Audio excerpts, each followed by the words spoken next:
Hello everybody, and welcome back to Elite Season 8, featuring Toki. I'm Hans Buttface. Tonight will be the final episode of Season 8. We will have the last semifinal race in the Cesspool, along with the finals in the Cesspool, the Bowl, and the Upper Deck. But we will also feature the relegation races for the Upper Deck and the Bowl, find out who stays in their league and who gets demoted. But first, let's start out with the Cesspool. Let's take a look at the bracket, sponsored by Elite Season 7, Splatterhouse Wampacker Graffiti on YouTube. JustAman114 beat Zyrak in the first round, and will face the winner of our first race of the evening, BTs versus Puke 7. And with the call of that action, followed by the finals, it's Reginald Sports Jackson. Hello everybody, and welcome to the Cesspool semifinal between BTs and Puke 7. I am Reginald Sports Jackson.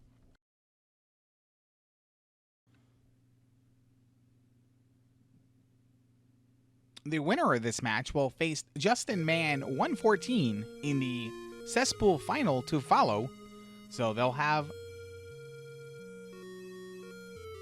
very little time to rest. Sorry about that. I had to check outside, make sure my bicycle was still there. I heard a noise, but it was probably just wind.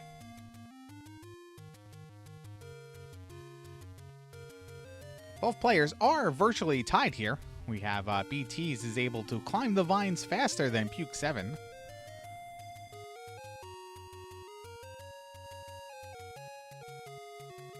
I asked Puke 7 the meaning of his name before the race started, and he said it was Lucky Vomit, the number 7 being lucky and Puke being vomit.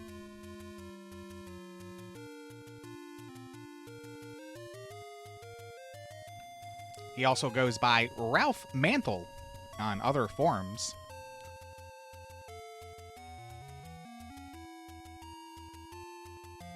And I asked the meaning of BTs, or the meaning of BT's names, and he told me to shut up. And I didn't understand why, because I was commentating his race, and, you know, people want to know. I get asked all the time what the meanings of people's names are. But he did not want to cooperate.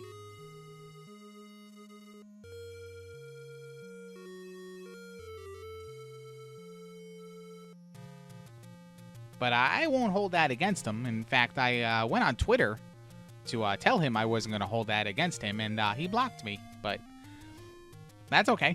I've got a couple other names that I can go on Twitter.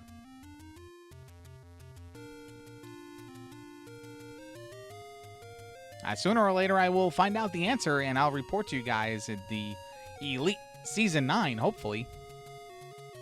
But we are 2 minutes and 6 seconds into this race. I am Reginald Sports Jackson, and this is the semifinal of the Cesspool bracket. Winner of this race will ascend to the Bowl bracket for next season.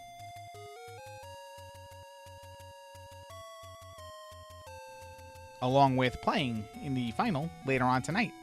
Or immediately following this race. Sorry about that. But we're about most of the way through level 2 here. Puke 7 using the top route to down that boss. Pretty quick fight relative for the league they're in. Let's see how BT's does here.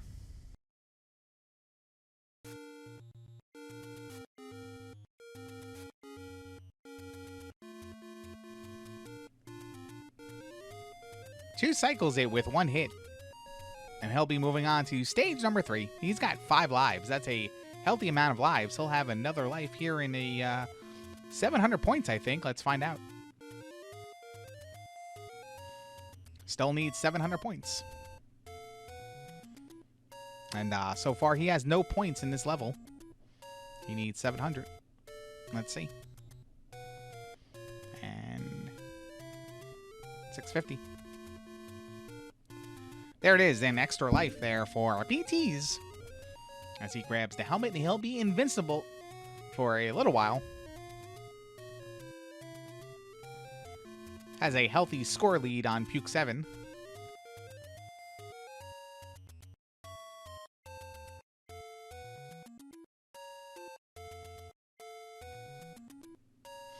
Pretty quick fight there for Puke.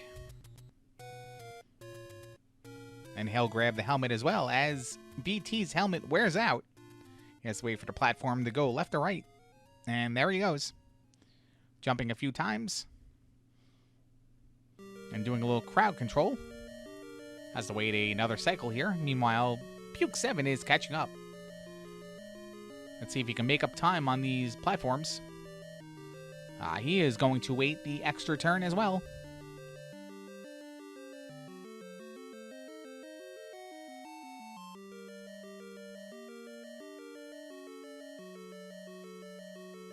And he decides to go, but he kills too many of those things, and they disappear on him when he hit the nucleus, and he falls right into the lava. But they are both on the same screen right now, with BT's ending the fight as Puke 7 begins the fight. Some good mashing on Puke 7's side. Got a string of shots together that was pretty fast.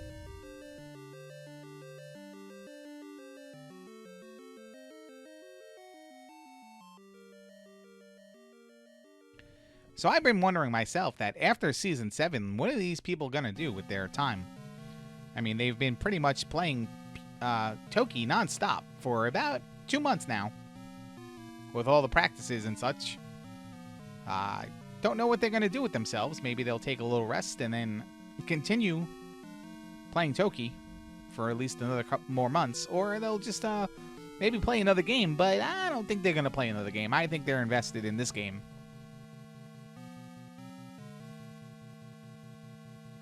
Well, at least until Season 9, that is. And your boy, Reginald Esports Jackson, will be here for Season 9. I just signed a contract to say that I will be doing commentary in Season 9. They liked my resume where I said my favorite number was pi. I believe that automatically got me the job.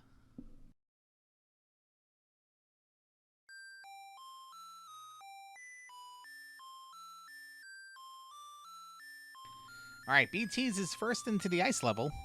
Puke 7 has a death there on the boss of Stage 3. He'll have another go.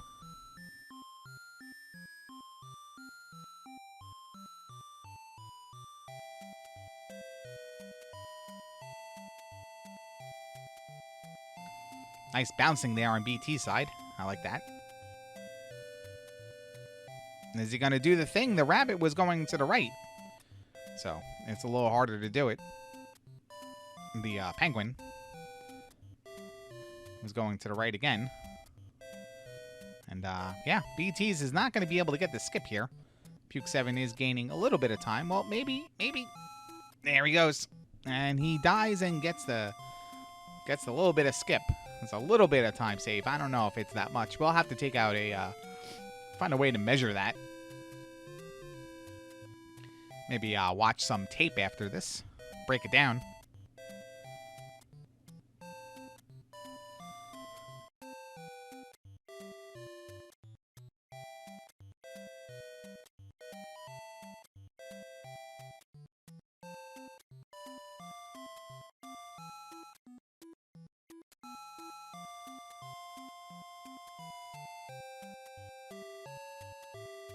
Well, Puke 7 set it up to get the skip and then got the football helmet, so there's no chance of him dying right now.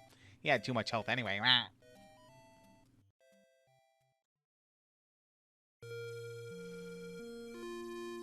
But BT's is already on the boss of this stage, and down it goes.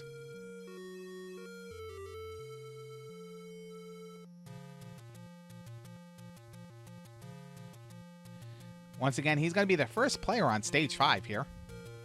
Decides not to get the bonus points. And I kind of wonder why people don't get the bonus points whenever they can. I mean, it is a video game. You want to play it as fast as possible, but there is also the score. And you shouldn't ignore that, because that is part of the video game. there's nothing that says you can't play as fast as possible and get the most points as well.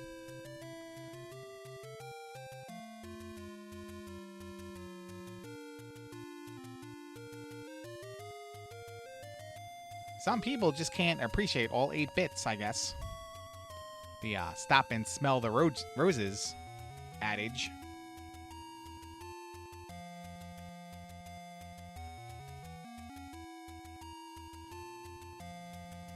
But I was in the supermarket the other day, and someone stopped me, and they're like, "Hey, now you Big Reg?" I'm like, "Yeah." They're like, "Is your refrigerator running?" I'm like, "Yeah, it is." They're like, go catch it.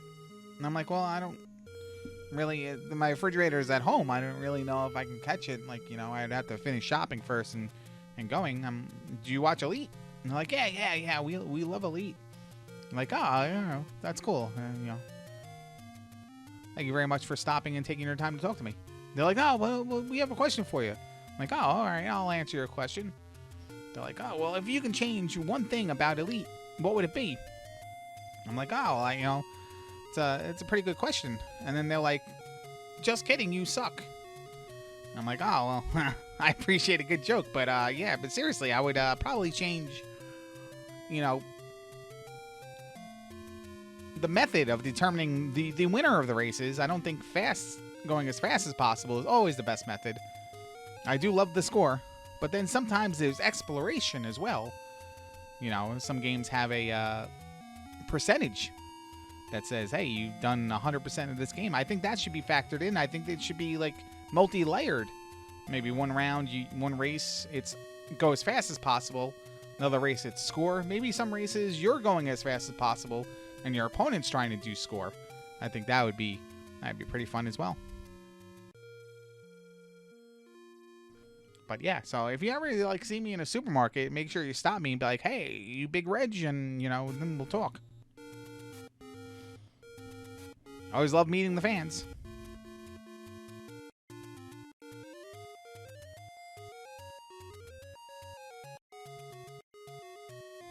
Meanwhile, BT's is in the final level now.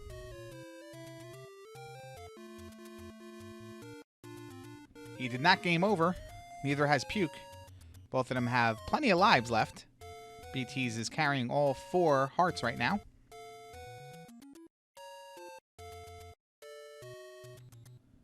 Let's see how far this gets him. We are 11 minutes and 39 seconds into this race. I am Reginald E. Sports Jackson for Elite Season 8.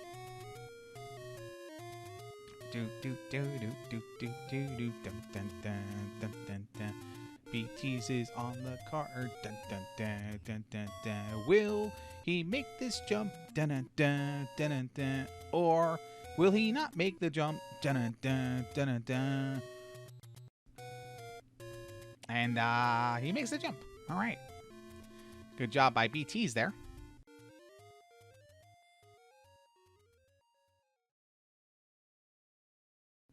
Oh, I think I get it. Because, bees make honey, and you put honey in teas. So, BT's, it's probably he probably brews his own tea, puts honey in it, and calls it BT's. I get it now. Yeah, it's pretty good. Pretty clever.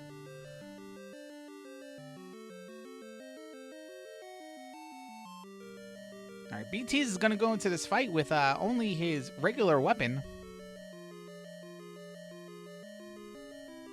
He doesn't really care to upgrade it. He told me beforehand when I was like, hey, how come you don't get the power-ups when you should? And, he didn't give me an answer or anything. He blocked me on Twitter. I don't know if I mentioned that before, but your boy asks the hard questions, and sometimes people can't appreciate that. But I let him know that, he knows that I know that he doesn't get the upgrades, and, maybe if he wins this race, he'll practice. But he'll have no time to practice, because if he wins this race, he's going to play Justin Man 114 right away. He's not doing a bad job here. We've seen people not have the upgrade and get absolutely bodied, and he's not really getting bodied here. He is doing pretty well. Only about like 7 hits away, 5 hits away.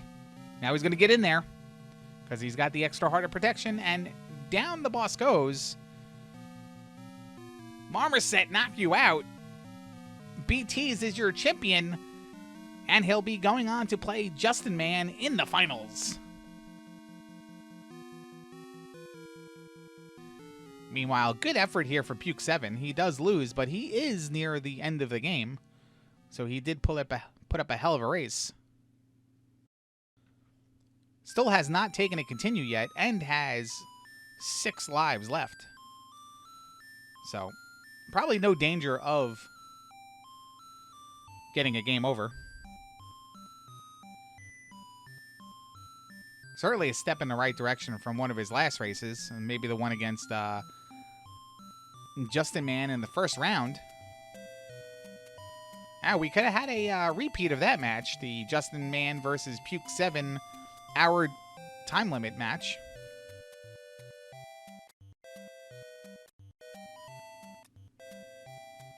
But thankfully we won't, because your boy has quite a few episodes of Big Bang Theory on the DVR. And, yeah, I don't want to get spoiled. Because I know that show ended, and I should have been watching it, but I've been watching a lot of Elite, so haven't had time for Sheldon and the neighbor and the roommate. But, you know, maybe after this we'll watch it.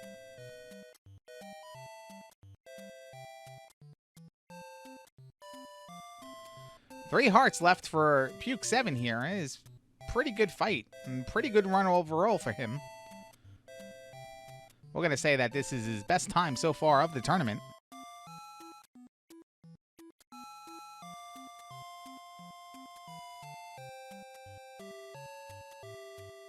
As he finishes with a 15:59. His best time prior to this was a 18:23. So this is Puke 7's best time by far. And he'll have a good feeling going into next season. Well, he'll be like, oh, you know, I didn't really do it, but then I got better and, you know, almost did it, but I didn't really do it. But, you know, yeah, I feel kind of good, you know. It's a good day. And it'll be even a better day for one of these players. BTs has gone right back to the starting line, and we're going to get this underway right away. No hesitation. And there they go. It is BTs versus Justin Man 114. This is the finals of the Cesspool.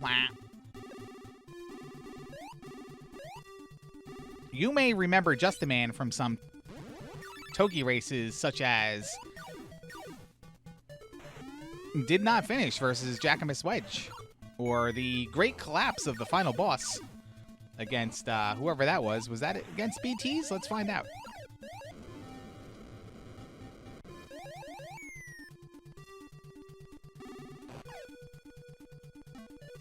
Yeah, that was week 2. Justin Man lost to BTs, although both of them arrived at the final boss around the same time. Justin Man lost by 5 minutes. And I'd like to correct myself that before I said it was going to be a rematch between Justin Man and Puke 7. But that was Jackamus Wedge and Justin Man I was thinking of, not Puke 7. So I apologize to whoever felt offended there, which was probably all of them.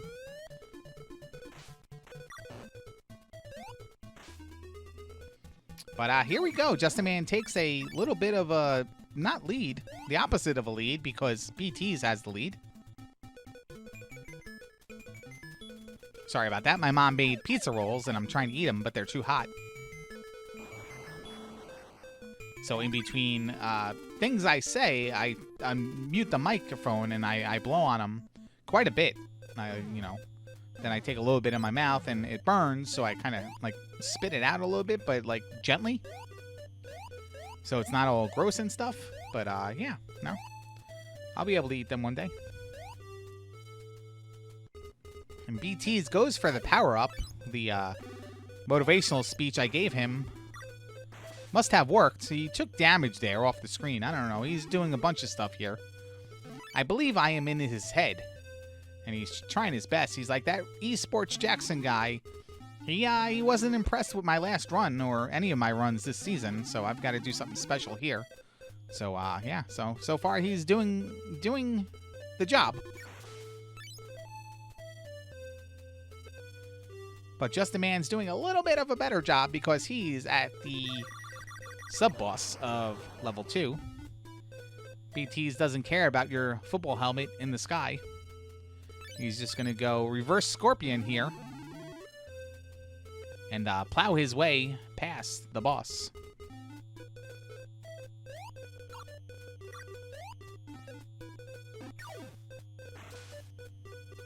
You can tell the Just a Man does not know how to do this section. And who really does? This is probably one of the most difficult sections in the game. But BT's handles it very well there. Both of them on the final boss.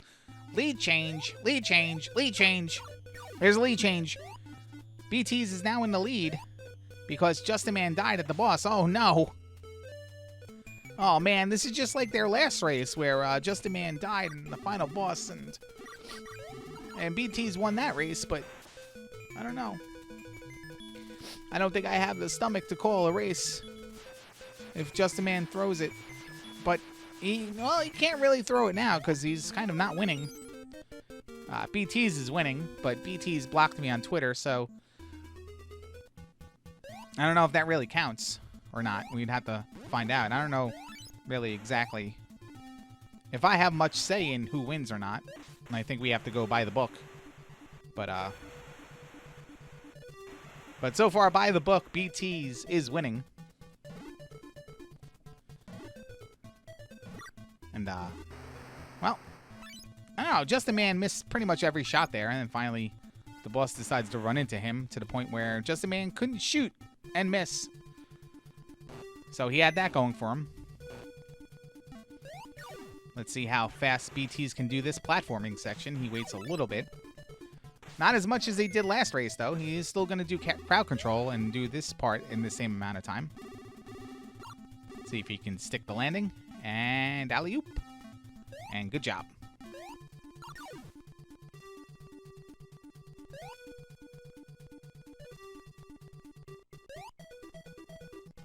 I believe Just a Man has died at this section in every single race so far. This is the first time he's made it through. But in making it through, it also is the slowest section, or slowest he's done in that section all season long. Because when he dies, he spawns pretty quickly and nothing's in his way. But he decided not to die there, even though it cost him about 3.5 minutes. But he'll keep moving on. And speaking of 3.5 minutes, I'm going to go check on this pizza roll right now. Hold on.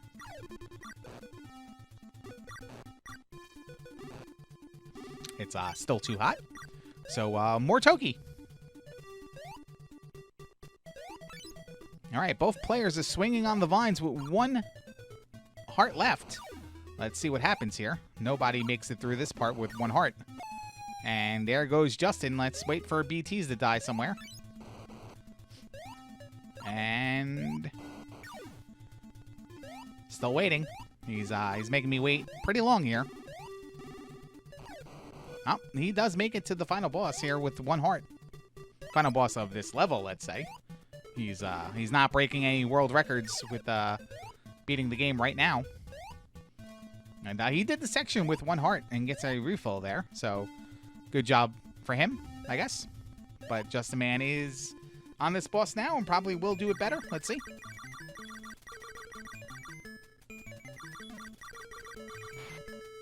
Well, he did have the backup. So, yeah, I don't know if he really did that better or not. So, if we were doing our judges scoring system here, the kind of thing that I want to do for Elite Season 9. And by the way, we are 6 minutes and 34 seconds into this race. I am Reginald eSports Jackson. And this is the Cesspool final between BT's and Just a Man 114. And BT's takes a death there. Couldn't set up the skip. That penguin was going to the right. Teapot. think he's got it now, but then he takes the helmet, so I guess he's not going to do it. See what Justin does. He does set it up, but he also has 2 hearts of health. And there's 1 health. And there's the death. And just like that, Justin Man is spooning BTs. Better hope he doesn't give him a reach around. Ah. I don't exactly know what that means. My producer was telling me to say that in my ear and then laugh. But yeah, I don't get it.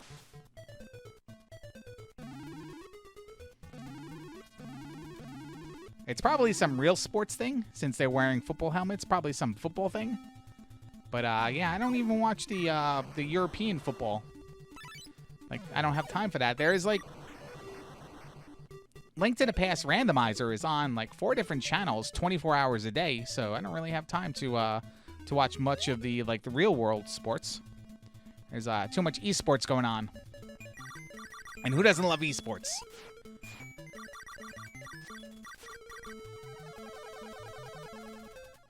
All right, both players are pretty much neck and neck here. I was going to go for like some sort of gorilla pun, but I don't know what necks are called on gorillas.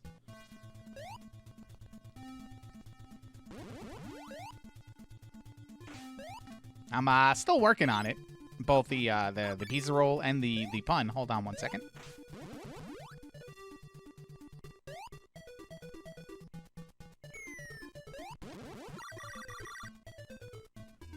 Whatever it is, BTs has a small lead here, so any death by BTs and Justin Man will be in the lead.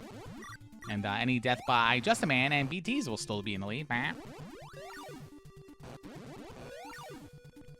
Tell you what's not going to happen is, like, Zeb Gedney is not going to win the Cesspool, because he's not in this race. He didn't do too well this tournament.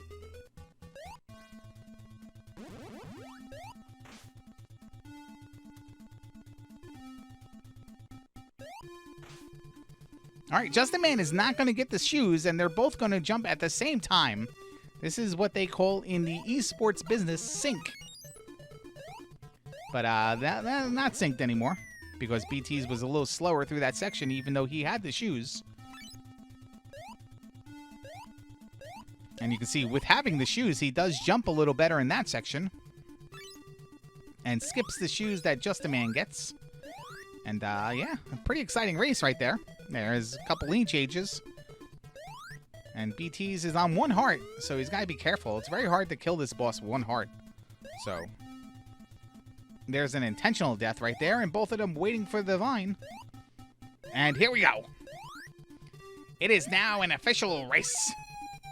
Well, until Justin Man just died there, and then now we're back to BT's in the lead, and yeah, we'll use normal announcer voice now because it's not as exciting than it was like 30 seconds ago.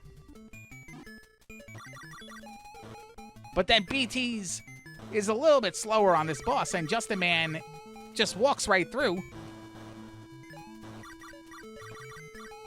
But he's going to have to wait another cycle, so it's not going to be that exciting. So I prematurely used that exciting voice, and we'll save it for possibly this stage. BT's has the lead going into the stage.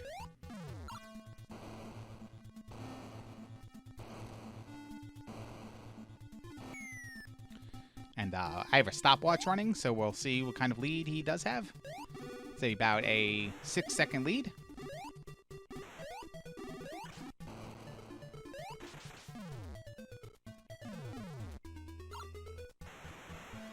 Both players taking some damage.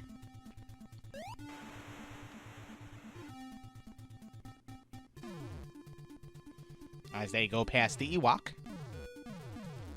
And BT's decides to go left, and Justin Man goes right, and it looks like right is the correct way to go.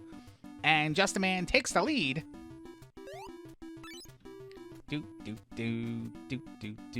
BT's went left, and Justin Man went right. Justin Man is in the lead a little bit and has a helmet. All right, here we go.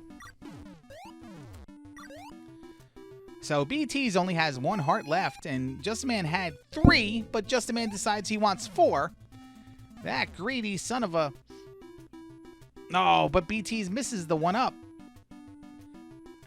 Which was probably intentional to get and then take a death to get full hearts. But, yeah, there it is. Takes the damage getting the 1-up there. But now he's a little bit behind Just a Man 114. And BT's jumps off the cart, jumps through the sticky bush, and jumps back on the cart, but the cart was too low and went off the bottom of the screen.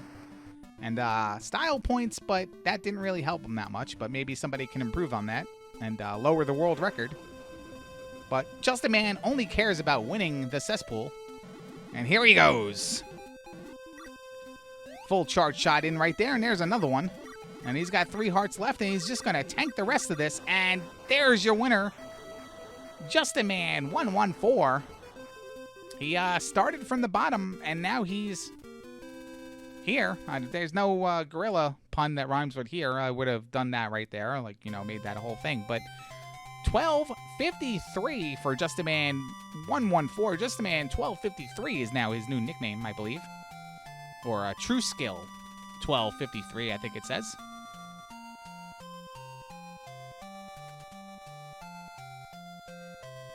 But great job by Just a Man 114, who did practice the final boss and lowered his time from 20 minutes to 12:53 by the end of the tournament. A well-deserved victory. Him and BTs will be going on to compete in the bowl for next year. But Just a Man will be getting the first of the guaranteed picks for season number 9. He'll be able to nominate a game that people will review and potentially play for season number 9. But well done for BTs, who does finish second place with a 1347. I hope you enjoyed that. That was pretty good. I'm going to have to go eat my pizza rolls now. Hopefully they didn't get instantly cold from nuclear hot. I am Reginald E. Sports Jackson. Thank you for having me this season, and I'll see you next season. But for now, we'll go back to Hans Buttface in the studio.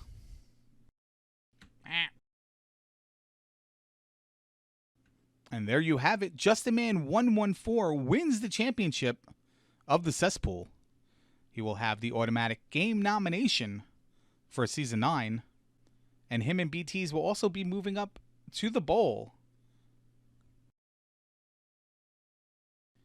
Speaking of the bowl, in the first round, Europsilis beat Zarnax 42, and Jam Eviler beat Link Sevens. So Europsilis and Jam Eviler will be ascending to the upper deck for next season. But for now, they battle it out to determine who will be the champion of the bowl and get that all-important automatic game nomination. We'll be seeing that match after the relegation race of the bowl. And for the call of that race, Bent Glass Tube and Angry Larry. Hello, ladies and gentlemen. This is BGT. I'm joined by someone. Who's there?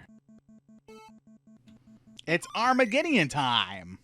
Oh, goodness, another race with this guy. Are you Toki for Toki? What does that even mean?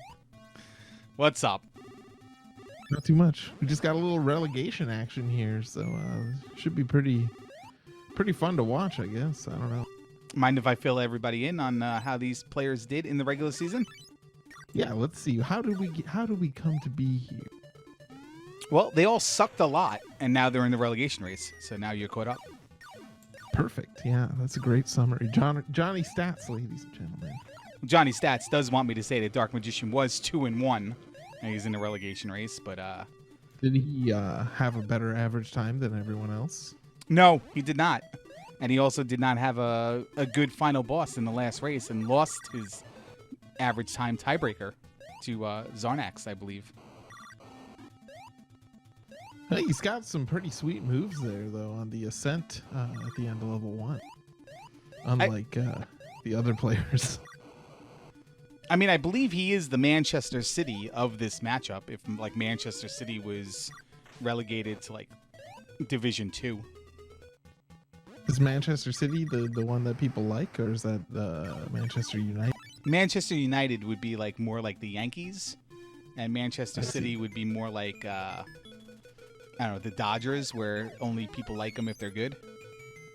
Right. I gotcha. But Manchester City did win the treble the first time ever, I think, an English team won the treble. Let me break it down for you. That's when you win. Though? What's that? Who won the base? Who won They the base? treble. I don't know. I think that was Nicki Minaj, right? Yeah, it's all about Nicki Minaj. They won the FA Cup. They won the English Premier League, and they won the other nonsensical thing that they do in England. They have like 3 tournaments, maybe 4 if you're in like the Champions League or something. So, but they won them all. Was this Duncan Mill? What? Yeah, right. Tournament every day. A tournament every day. Like, you know, if you don't have a league match this week, you have a tournament match and something else. Sounds like my life, man. But it's a good system because they took the system that Elite has, and they replicated it over there. Oh, so they have like the tiers and the promotion and relegation. Yeah, and everything? promotion, relegation, That's awesome. and like depending on where you finish, you get invited to additional tournaments as well.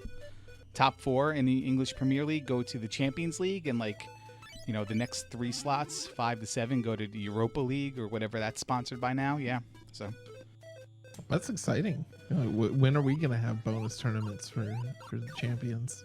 we could. I mean, we can definitely discuss it. Same games, you know, so people have to keep playing a game well after they're tired of playing it. Yeah, we can do that. You know, imagine something where you know, you played something 3.5 years ago, and you know somebody calls up on a Sunday and say, "Hey, you have to play it now," and you don't have practice in it, and you play it. Yeah, that sounds perfect. Who? But we gotta make sure like there's no cheating. How can we do like a stream delay for these tournaments? How many maybe times do you like think stream delay 30 has been minutes? mentioned tonight? I hope an infinite number of times. I want to keep talking about stream delays. I hope so too, and I'm gonna have fun putting these in chronological order as well. It's gonna be some good time travel stuff going on in commentary as we watch tonight. But hey, listen, if you had to pick between any of these 4 players, which one would you pick to watch your dog? Watch my dog. That's a tough one, you know. I've actually not met in real life any of these people, so I can't like rely on that. All right, before we get to that part of the relationship, which one would you want to win over the other 3? To win, I mean, Like if you're rooting for somebody, yeah. if I'm gonna root for someone, I'm gonna go based on watermark, and that's gonna pick DM, because nobody else has a watermark. Come on. So you don't like the other 3 people at all? Yeah, that's correct. That's what I'm saying. Trying to figure out which one would I save in a fire if all 4 of them were in the same building. Saving a fire, I might have to go with Edge, because he always links me to really weird music, and that's entertaining. And I'd hate to lose that weird music connection, you know. The dude has a folder of like 800 pictures of New York Yankees getting hit in the nuts. So I'm not really like... What an asset. Right? But I think that's also a detriment as well. And I don't think I think I'd be better by not having that. What if it was the 4 of them and his collection of Yankees photos in the building? Would you save one of them or the Yankees photos? I'd probably save one of them. I'd probably save Random Effect. I probably like Random Effect the best out of all these 4 people. Yeah. He does some DJing streams sometimes. Those are a lot of fun. Chat, weigh in right now. Which one of these 4 would you... well, let's put it this way. Which one of these 4 would you not save from a fire? And as we wait for chat's answer here, we'll move on.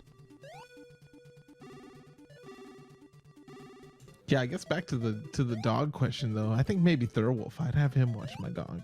I know that he's not very good at Zelda 2 randomizer because he couldn't even beat this Bent Glass 2. But I think he'd be qualified to watch a dog.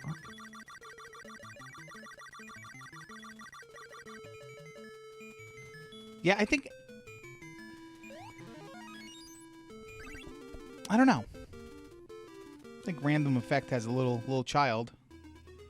Dark Magician has about That's a 42 good point, kids. too. Yeah, I think so. I think Thurwolf would be my answer for watching your dog as well. Watching my dog.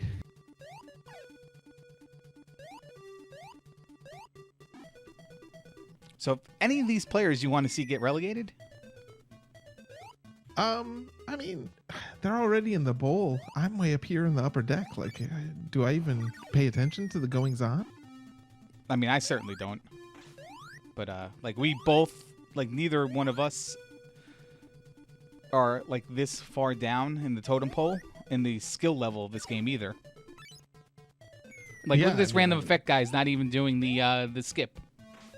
No, you got the bonus helmet though. That's something. But yeah, I mean, like, you and I, we're not the type to get relegated, right? No, not at all. It would be us in a relegation race. Right. That's why we're here, up on our high horses, commentating on this. I mean, I'm a champion. Have you been a champion yet? I don't think so. I'm a champ. I'm like two-time champion. You're a two-time champion? Which 2 games did you win? I won Splatterhouse, and I won Super Mario Brothers 2. Oh.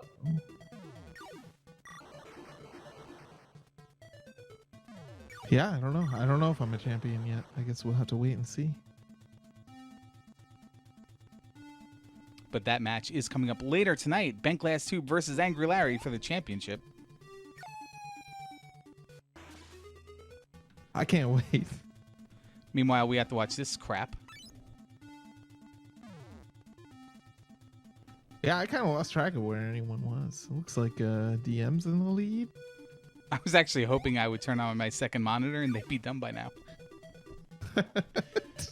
So if there's any, what kind of games are on the horizon here? Because the 2 people will stay in the bowl.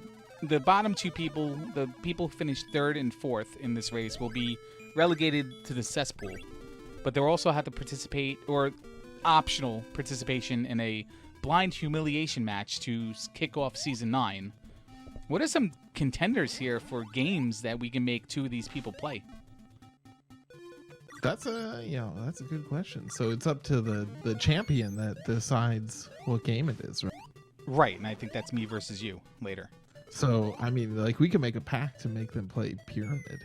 Can you even race Pyramid? Like, nobody's a winner there. And most lines in, 30, 45 minutes, yeah. That could be entertaining. No, but then somebody But we're not can supposed, What's supposed that? to be blind. It's supposed to be blind. We can't tell them. No, well, they're not going to watch this anyway. I mean, like, they're so bad at the game that they don't even care about this season to watch the shows anyway. But, so, like, this is perfectly fine. Better off talking about it here than in Discord where, like, people hang on every word. Yeah, someone's gonna, clip this and highlight it and at everyone or something. Or at here or at Elite people. Yeah. We could, well, the problem is if Edge is one of the ones that get relegated and he's, like, proving, not proving me wrong with taking that death right there, that, like, he's probably a person who could get into Pyramid for, like, a half an hour. So that really wouldn't work for me. Yeah, that's true. It's a weird game. I don't know that it's really awful. I don't think you can tilt Thurwolf, but I think we're on the breaking point for random effect. Like, I think we're 1 or 2 seasons away from random effect just absolutely snapping. Oh, yeah. Yeah. And in Dark Magician, like, who knows? But, That guy flies off the handle all the time. yeah. I mean, I'm kind of rooting for it to be Dark Magician in that race because he's got so big of a lead right now that would be like the ultimate throw, Yeah. Well, I mean, he's got the last boss to contend with still, and you said, he hasn't proved that he's guaranteed to finish that. Nice He jump. does have quite a commanding lead, though. Yeah, but you see that jump? I don't think he knows how to jump on that cart. So this might be a couple time attempt here. Random effects joining him in the final stage now.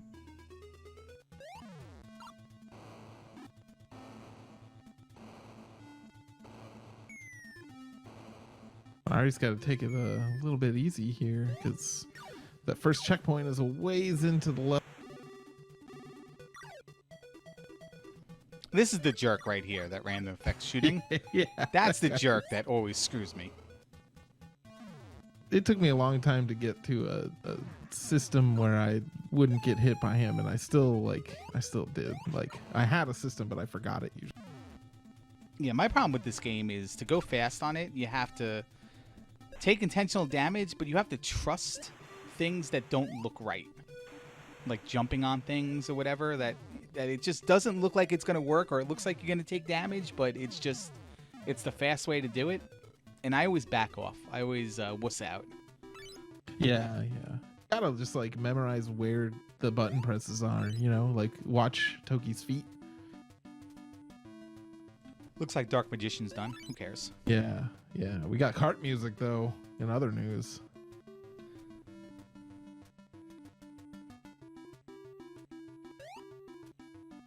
So it's actually pretty close for second place, and of course that's still an important piece because only one more person can stay in the bowl.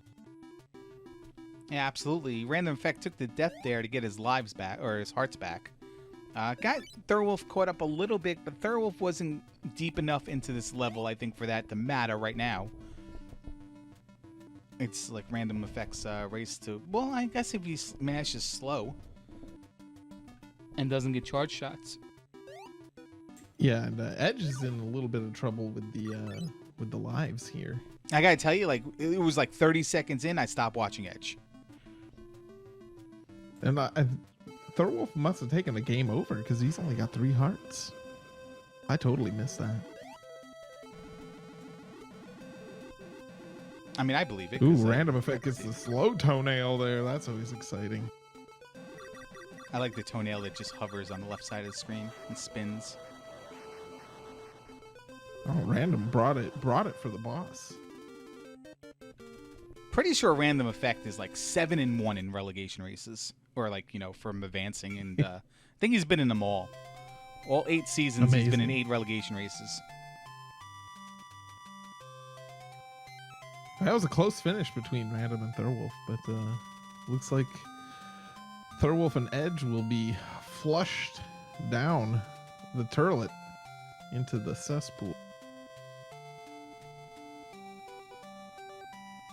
Yeah, it's a good place to be. They just have to practice for like 3 minutes and win the tournament. Yeah, I might have to change who I'd let watch my dog. I don't know. I don't know if I can have someone from the cesspool watching my dog. Well, you'll know that they'll have good attention on the dog because they won't be, looking at the TV practicing. Yeah, that's true. That is true. What are the odds that Edge is going to beat this boss here on 2 hearts? 2 hearts. He's got the power up. 1 heart. I think that just showed us how this is going to go. How much shame would you put on Edge right now for this being the 5th race and the 5th week of the tournament? And he has to take a second attempt at the final boss. I mean, does he? It looks like maybe he's going to not do the second attempt here. It does look like a Dragon Warrior randomizer room opened. And Extreme is going to go do not finish over there. I think he has the world record on forfeiting Dragon Warrior randomizer. I heard he did one in 5 minutes. It comes out of nowhere. That he went from like 0 forfeits in that game to 37 as quick as you can steal his bike.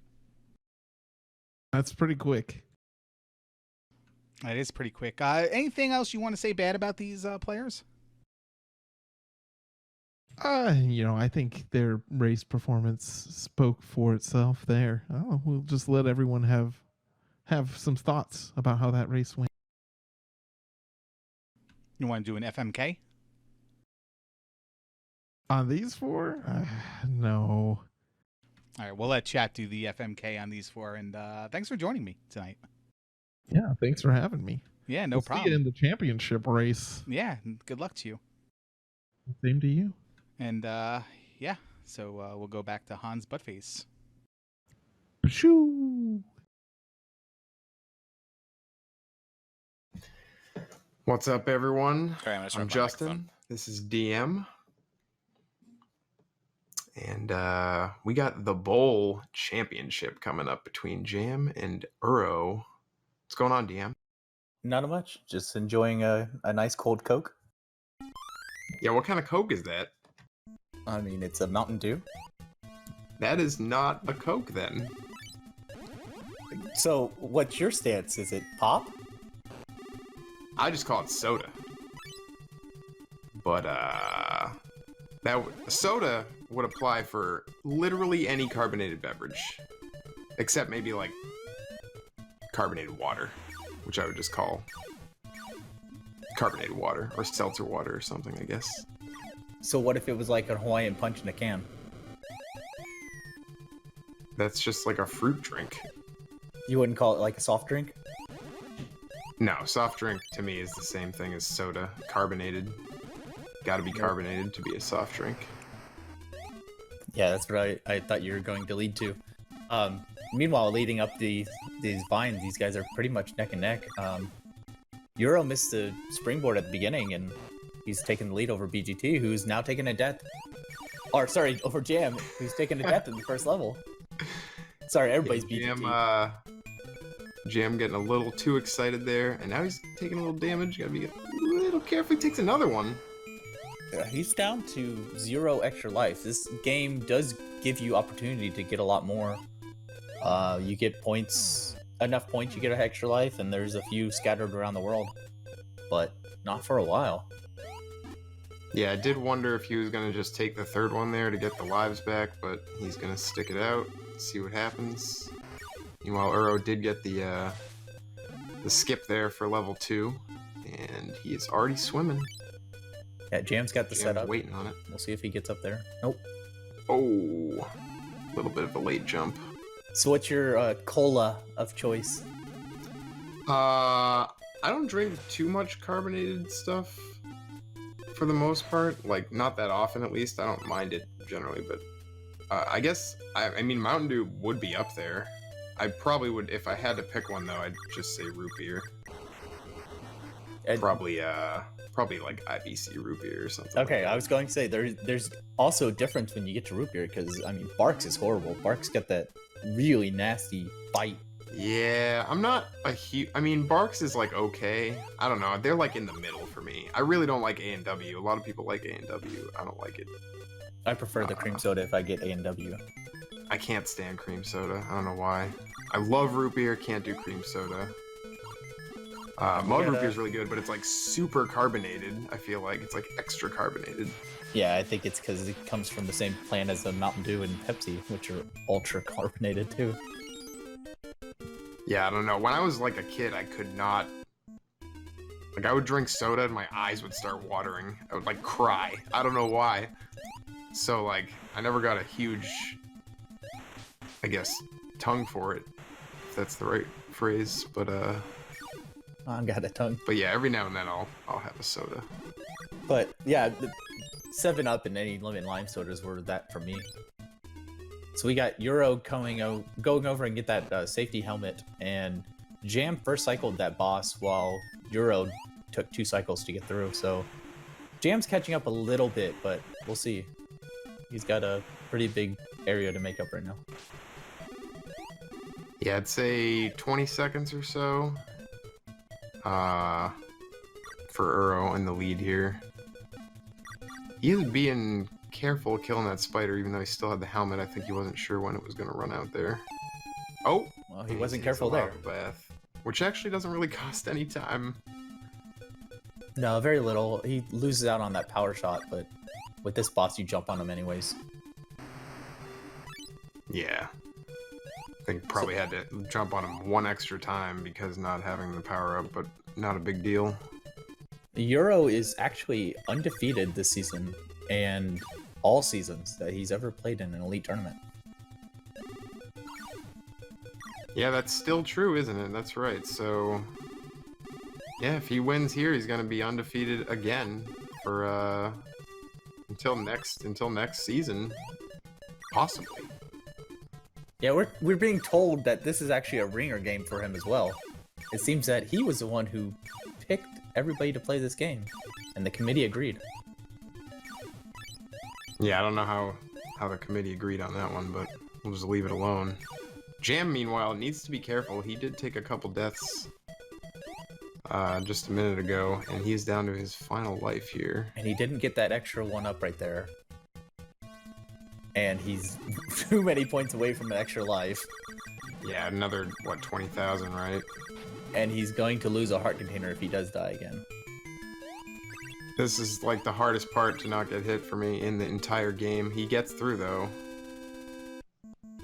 Oh, Yarrow got through the boss. I was scared about that sperm cloud there. But Jam gets through it. And blah blah blah, Euro going for the skip, blah blah blah, you know the drill. Meanwhile, we'll watch Jam fight this, what's this boss? I don't know. Commander D? Commander D. It's an upside down heart, right? That's what it's supposed to be? It's a guy wearing very saggy pants.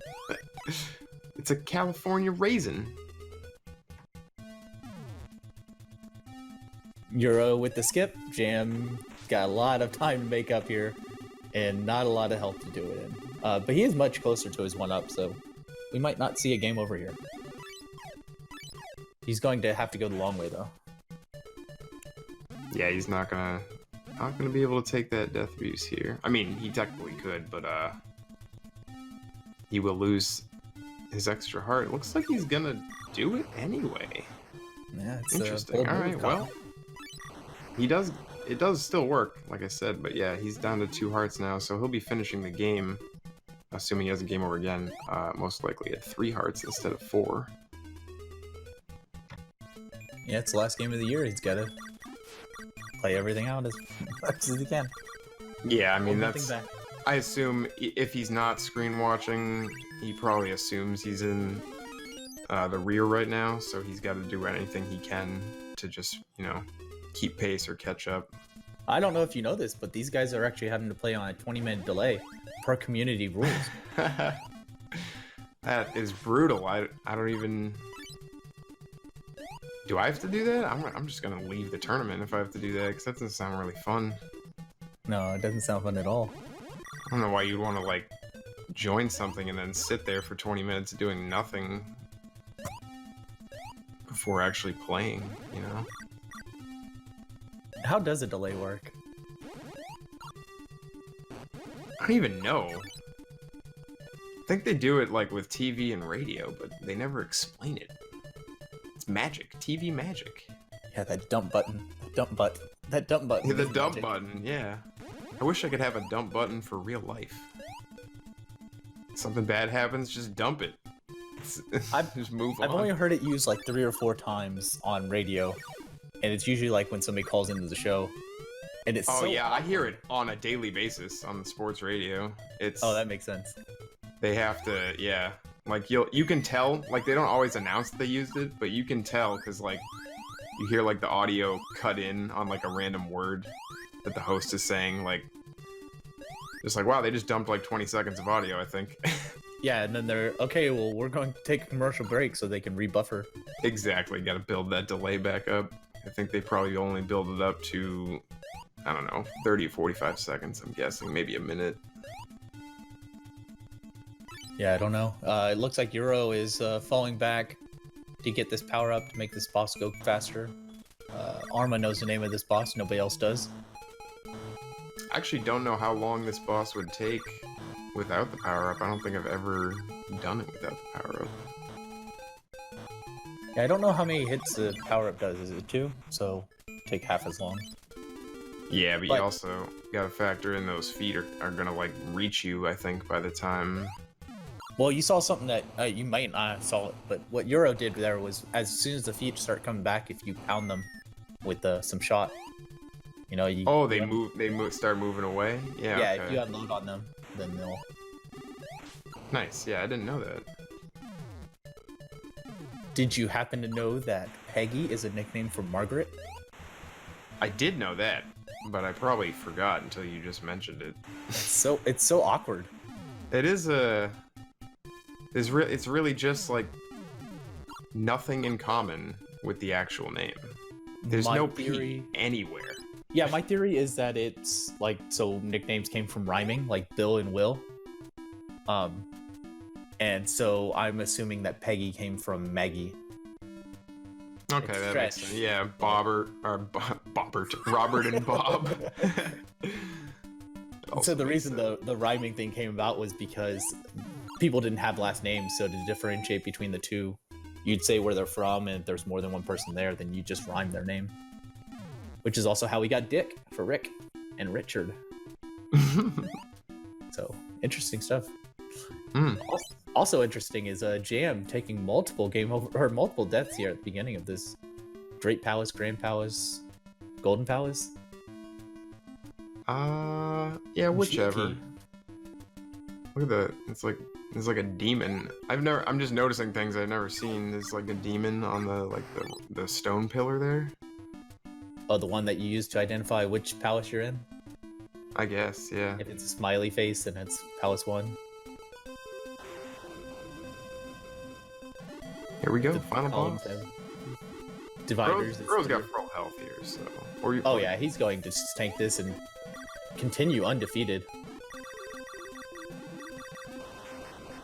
There it is. So with this win, he moves up to the upper deck.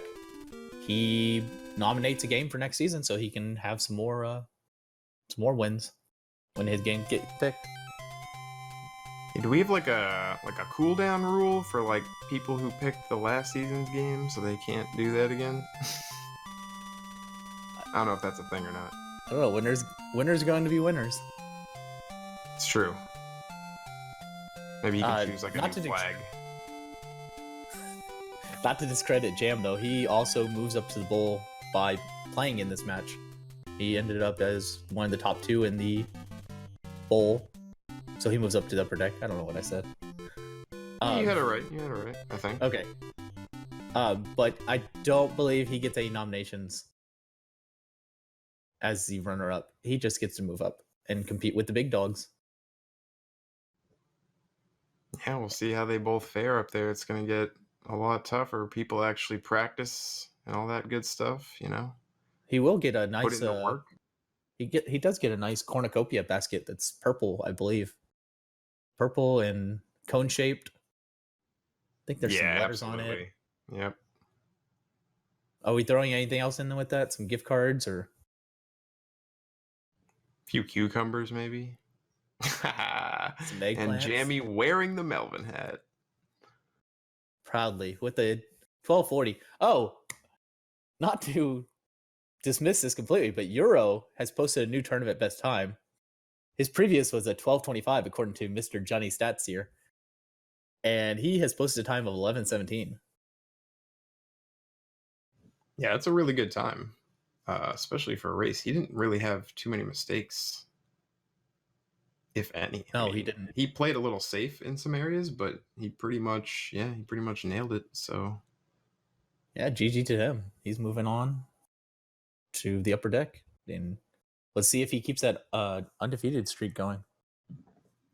I have a feeling that streak will end next season, but I'm sure most people would predict that because the upper deck, it's tough. I mean, like I said, everyone up there is pretty serious, you know. So, but we'll see. He will have his chance to defend that. I guess it's not an official title, but he's never lost. So, I mean, it's something. We'll see if he can do it. And keep the streak alive. Well, you got anything else? I got nothing. Let's send it back to Hans and enjoy some more races. All right, Hans?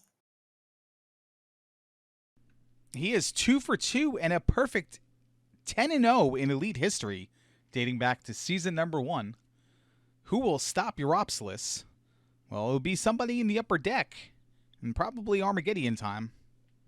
But we won't find out until season number 9, where Europsilis also gets an automatic game nomination. He was also the one that nominated Toki for this season.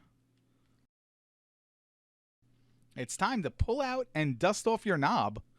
We've had a challenge for season 1's game, Roller Games. Dark Magician, Bent Glass Tube, and Angry Larry to see who gets the right to face Coach Crab 127 to challenge for the King of the Knob. Let's find out who that will be with Armageddon Time and D-Pad Danny on commentary. Hello, everyone. Welcome to the King of the Knob qualifier for roller games. I'm D-Pad Danny. I'm with Armageddon Time. How you doing, Arm? Not so bad. A little confused why Dark Magician 1184 is playing in dark mode. Must be like a name kind of thing. Gotta praise Bent Glass Tube on having some very crispy pickles up in the top right. But here we go. The race has already begun. So, Arma, what do you know about this game? Because I don't believe you participated in that particular season. No, my first season was with the Yume Penguin game, so I did watch the season, so I was definitely an avid watcher, but from what I know, there are definitely some troubled spots, and the game is fun, but it is far too difficult for yours truly. Speaking of trouble spots, it looks like Larry's already taken a death there, trying to catch up to Dark Magician and Bent Glass Tube, who are on the, I guess, the sub-boss mini-fight of this stage. Yeah, I mean, maybe Larry's trying some new strats because the winner of this actually goes to face Coach Crab for the King of the Knob. Right you are. There's going to be some tough competition against Coach Crab. He's a pretty good runner. Yeah, I'm just not really sure how, whether his skills on this game in particular are where they used to be, because if you leave a game for a little while, you kind of get that rust. So who knows where he would be standing after one of these three have already played this and it's very fresh in their minds. That's true, but knowing Coach, I'm sure he's doing what he can to get reacclimated with the game if needed. Yeah, pardon the pun, but there's a lot of very twitchy moments in this game, like certain jumps that you have to take, and some parts later on in the game where you pretty much have to memorize, otherwise you're just going to instantly die. That's very true. I recently played through this one casually since, I wasn't participating in that particular season either. And I found it to be a tough game, the momentum especially, and the fact that you can't just turn, you can't just go left or right unless you have some momentum, or you'll kind of do like a little loop around, you know what I'm saying? Like you try to go right on an edge and you end up falling down because she goes down and then to the right. Yeah, I mean, I don't know. They really tried something with the physics in this game to really stay in line with the mode of transportation they took. These are actually roller skates and not inline skates. I'd like to remind the chat of that. It's all relative. We got Dark Magician and Bent Glass Tube on the highway stage. How much purple paint do you think it took them to paint this highway? I'd like to think that this was actually a natural concrete that they maybe found in the... there's that song about purple mountains, and they probably just used a bunch of that to create these very purple-looking highways. Although, according to Dark Magician, it's an extremely dark purple. Would that be indigo? Well, at least it ain't out to go. Aha! Angry Larry finally making his way to the Purple Highway, and seemingly having no trouble, really. I mean, a lot of this is just a matter of timing those very simple jumps. It isn't until we get to chaos with barrels being thrown about and all kinds of madcap insanity that things really do pick up. Like, look at the top right, Bent Glass Tube with the helicopter. My God. And Dark Magician as well. Those are some pretty wimpy little missiles that they're dropping there. I mean, it's not even making any surface cracks in that highway. Yeah, but I mean, you're armed with roller skates and a couple of shoulder and knee pads against even wimpy missiles. I mean, the odds are rather stacked against you. Do you think they're just for show, like they're firecrackers? Or poppets? Yeah, but I mean, would you want to have firecrackers blasting all over your body? I know I wouldn't. Well, I guess not. Maybe they're just very big pop rocks. Or shaking up cans of soda. You name it. It could be anything. We got Bent Glass Tube starting stage 3 and Dark Magician not far behind, as Angry Larry is toe-to-toe with the Choppa. He did indeed get to the Choppa, and hopefully the Choppa does not get to him. Who was that? Was that Danny DeVito? That's Arnie. Oh, I just didn't realize it because it was so bad. Oh, I wasn't going for the accent. I was going for the quote, sir. You got Bent Glass Tube and Dark Magician going past those very pendulum-like wrecking balls. Is that what those are? I can never tell because I'm always trying to whiz by them that they're just like, I don't know, a bunch of pixels to avoid. No, I think they're wrecking balls. I'm pretty sure Miley Cyrus is sitting on the first one. I think, was she even born yet when this game came out? Or maybe just barely? Clearly, it's a premonition of things to come. A grim warning. A grimoire-ning. Bent Glass Tube taking a sip of that disgusting flow water a little too early here. You really got to watch out for those holes in the wall. I mean, you're not really sure what kind of liquid's going to be coming out of those. That's a good point, and I found this part of the game particularly frustrating because you try to avoid those the best you can, and even if you do, it messes with your momentum and it may affect your jumping on the next platform. It's a tough area, and the platforms are so small and there's so many opportunities to fall off. It definitely seems extremely aggravating, almost to the point where I never actually reached this part of the game because, well, everything before it was also very aggravating. And had I reached this point here, I probably would have been like, you know what? I'm good. But these people press on because, you know, they've actually done an entire season 1 of the Elite Tournament, back when it was called something else. Was this season 1? I thought it was like 2 or 3. No, this was season 1, and Wacky Races season 2, Panic Restaurant season 3, and so on.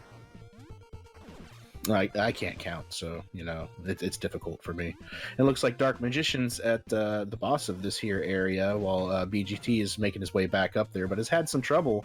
But it looks like it's given Larry some chance to catch up.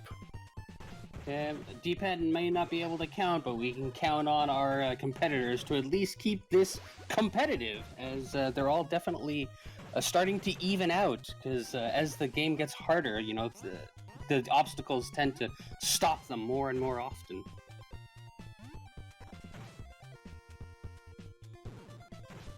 Indeed.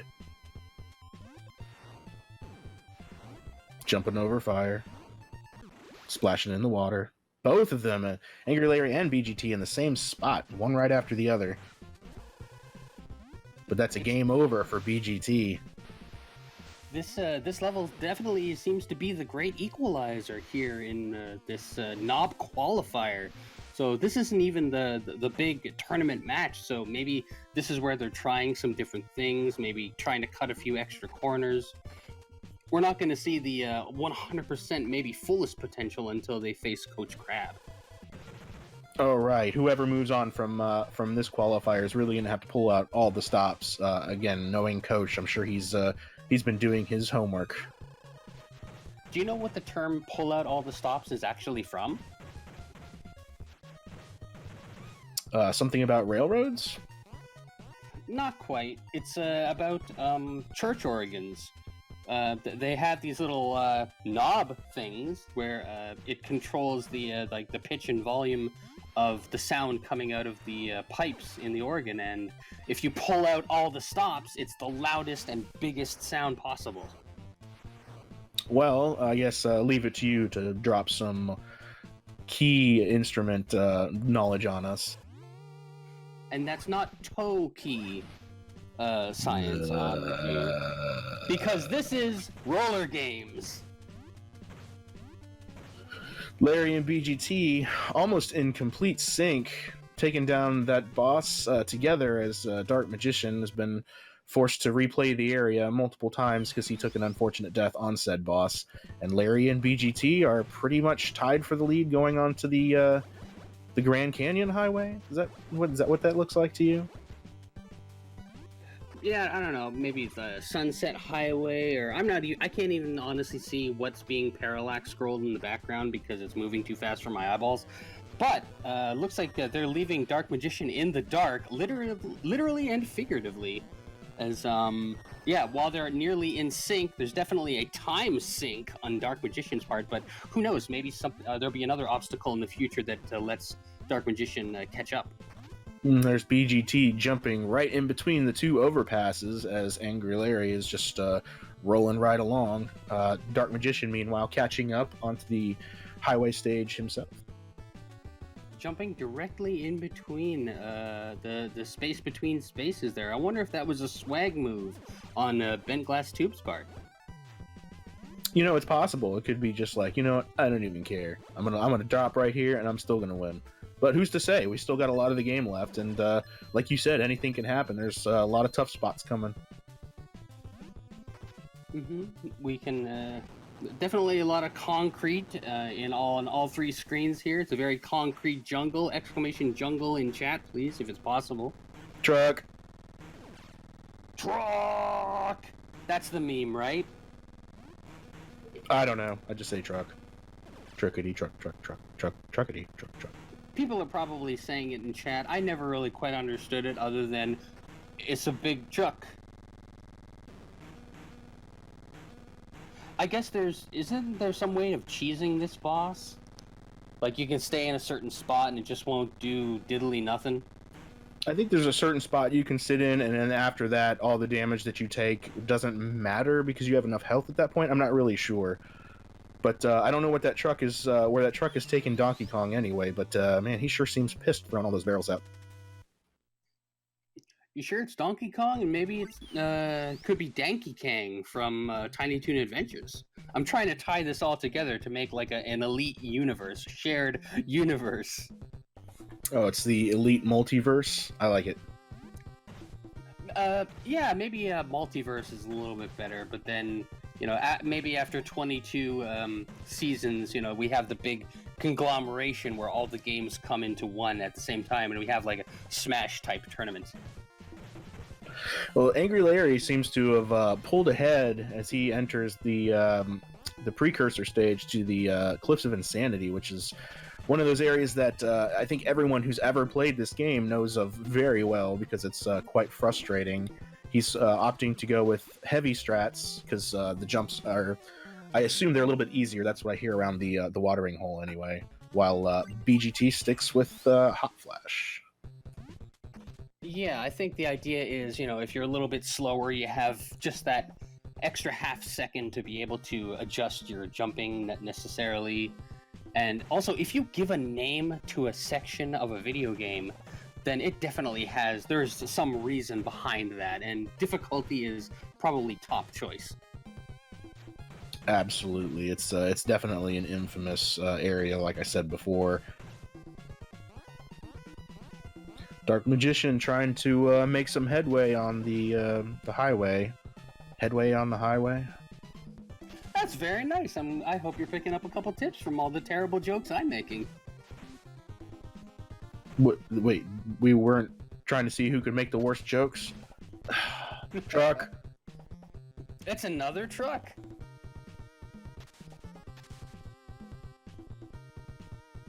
I see that when the truck veers behind, that's the moment that Dark Magician takes to veer forward. You see that? Maybe that's the big trick.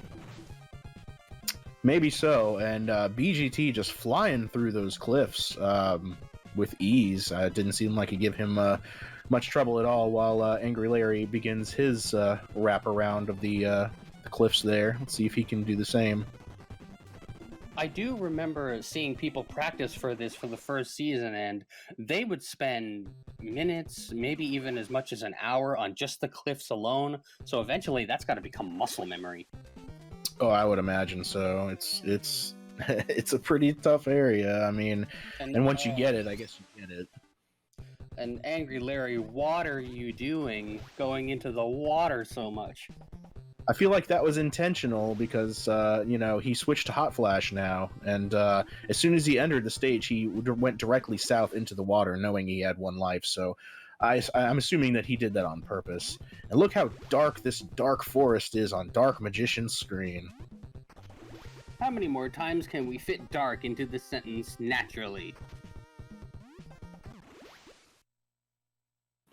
15.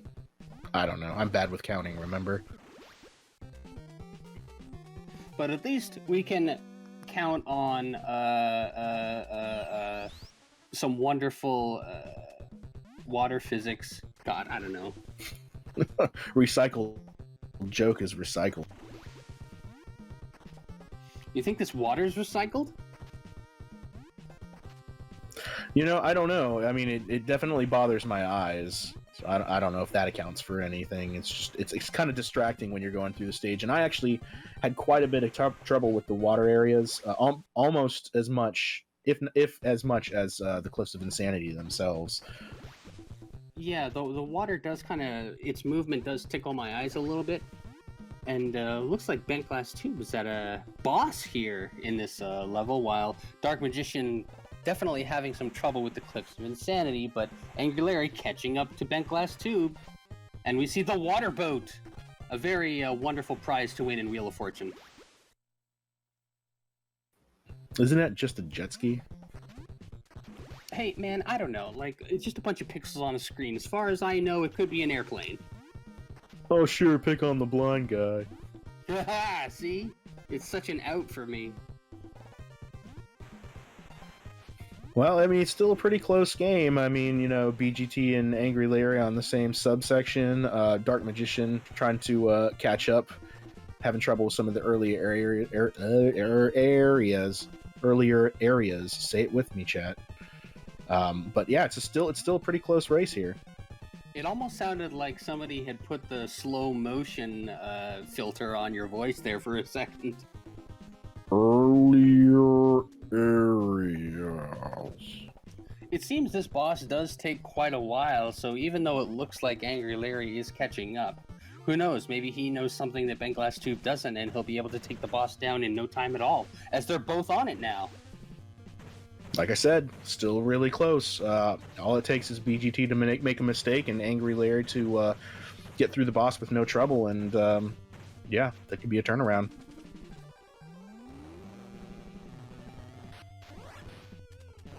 Doesn't seem like Bent Glass Tube had much problem, though, as he takes down the jet ski.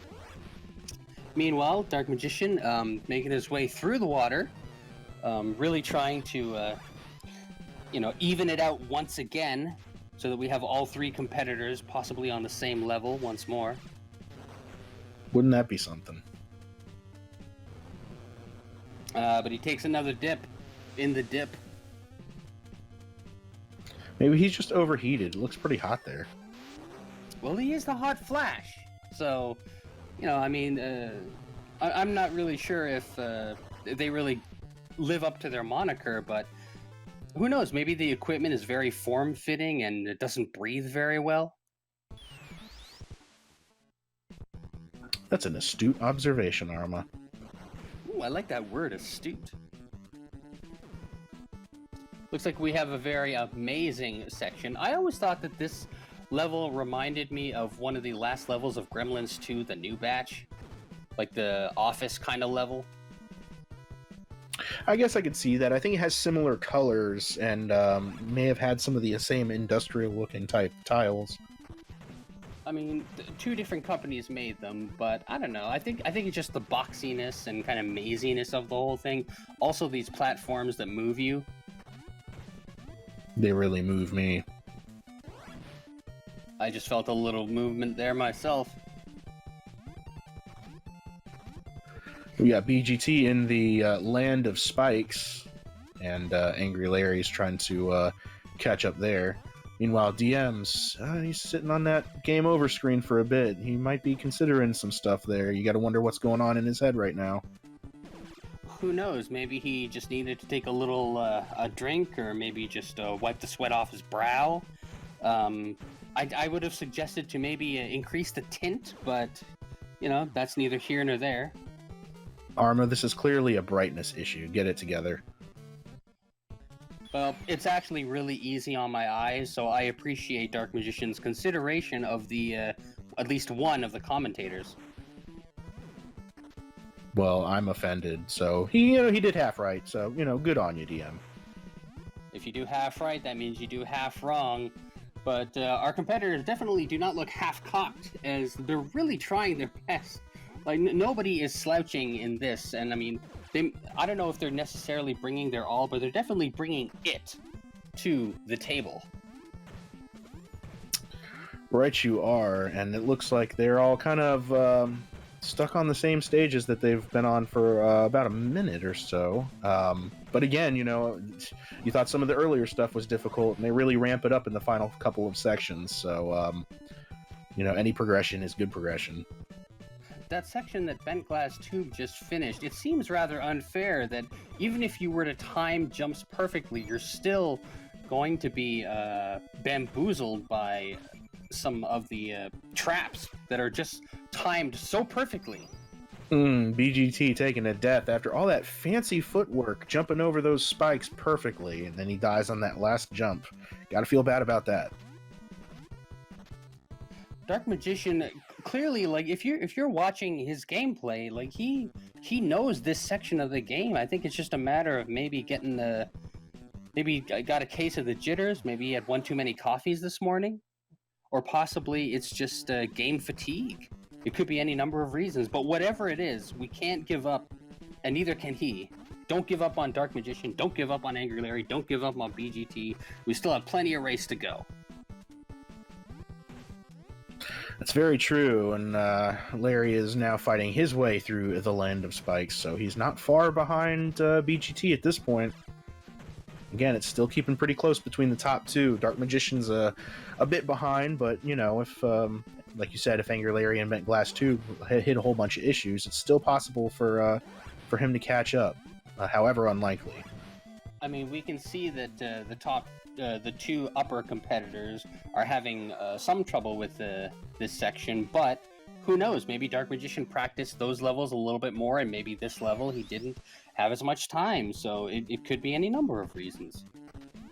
That's true, and we see Bent Glass Tube approaching the final encounter. Just got to take out a couple of guys, and then it's on to what everyone refers to as the Diaper Genie. When my son was young, I had one of those. There's nothing magical about those. I was just about to say that when I at the last job that I worked at, there was this giant box that said Diaper Genie on it, and it was during that tournament, and I thought, is this what they're talking about? Turns out no, it's just he looks like a genie who is wearing a diaper. Indeed, and here he is with his swirly background. Oh yeah, I never noticed that it swirls around. I was always too focused on the action at hand, which is, by the way, very action-packed. Best time to use your supers now, BGT.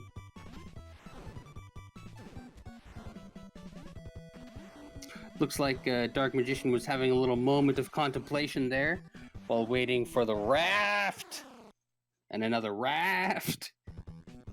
Nice tie-in. I know. And yeah, Diaper Genie is actually pretty tricky. He does a lot of weird movement, and if you don't really understand how his patterns work, he can just jump all over you. Again, playing casual, it was really rough. And there you have it, BGT being the first one to finish with a time of 23:16. Congratulations, BGT. You'll move on to face Coach Crab 127 for the King of the Knob. Very well done, and oh boy, almost immediately DNFs from Angry Larry and Dark Magician. I guess that's all we're really going to see from the two of them, but congratulations, Bent Glass 2, Big GG, 23:16. Way to go. That's what we call the double deuce of Melvins. But yeah, thanks for watching, guys. I'm D-Pad Danny. You have any parting words for us, Arma? Well, other than Bent Glass Tube, you better get ready for Coach, and Coach, you better brush up. But for D-Pad Danny, that's all the marbles. It could be the upset of the century. Bent Glass Tube, who has become a pretty good video game player, if you can say that out loud without cracking a smile, wins the Knob qualifier, and he'll be facing Coach Crab 127 to determine who will be the king of the Knob for the Season 1 game Roller Games. We'll see that match when we reveal what the game is for Season number 9 sometime in the late summer of 2019. Ladies and gentlemen, welcome and thank you for joining us live this evening to the ESPN special, The Decision. Tonight we are joined by Buzz Thunder. Buzz, thank you for being here. Thank you for having me. And now, the answer to the question that everyone wants to know. Mr. Thunder, what is your decision? In this summer, this is very tough, but in this summer, I'm going to take my talents south and join the Bull. The Bull. That was the conclusion you woke up with this morning? That was the conclusion I woke up with this morning. Why? Like I said before, I feel like it's going to give me the best opportunity to win and win for multiple seasons. And not only just to win in the regular season or just to win 2 races in a row or 3 races in a row. I want to be able to win championships, and I feel like I can compete down there. Was it always in your plan to go and play with Zarnax 42 and Link 7s? Well, I mean, I'm looking forward to it. To say that it was in my plans, I can't say it was in my plans because I never thought it was possible. But the things that the Bull Division have done to be able to free up cap space and be able to put themselves in a position this summer to have all 3 of us, it was hard to turn down. I mean, those are 2 great players, 2 of the greatest players we have in this tournament today. And, you know, you add me, we're going to be a real good division. And how do you explain this to people in the upper deck? I mean, it's heartfelt for me, you know. It's hard to explain, but at the same time in my heart, in 8 seasons I gave to that division, to that league, it was everything. I mean, those 20 to 30 fans that came out every night we played, they see me grow from a 32-year-old kid to a 34-year-old man. And I never wanted to leave the upper deck. And my heart will always be around that area. But I also felt like this is the greatest challenge for me is to move on. Well, it's time for a break. We'll be back shortly with more Buzz Thunder on the ESPN Special Live, The Decision. Welcome to another edition of the Elite Tournament, the regulation race. My name is Zuropsilus. I'm joined by Nerm. Hello. Nerm is very excited for this esports extravaganza Toki race. You can just hear it dripping from his voice. And they're off. So what are your predictions for this race, Nerm? Are you feeling like any of these guys are actually going to finish this game? They might get there eventually. Yeah, Buzz Thunder, Coach Crab, both with 1 win. Angry Larry, D-Pad Danny, no win at all. So expecting the right side of the screen to far outshine the left side of the screen, as much as a turd can't shine. Yeah, I better train my eyes on the right side of the screen. Maybe just casually ignore the left side of the screen just to be safe. I don't want to miss any really good action here. It seems like they're doing all the normal things that a person racing this video game would do. They're bouncing on stuff and getting that power up, hoping to get over the spider. Haven't seen any deaths so far, which is really surprising. Well, Larry was the only one to get the spider jump, so I'm officially rooting for Larry now. This is Larry trying to get that power up, but forgetting that you can't reach that. Larry took a death, so maybe I'm not rooting for Larry anymore. Buzz is the first one out of the gauntlet of level 1. And see if he can actually get the skip here, or if he even goes for it.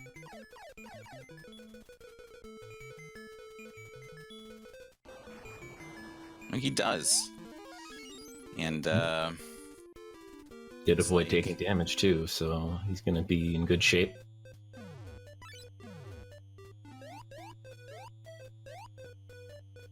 Looks like Buzz is having a commanding lead here over everyone else, and Larry also forgetting that jumping into that black void, it goes to nowhere but death.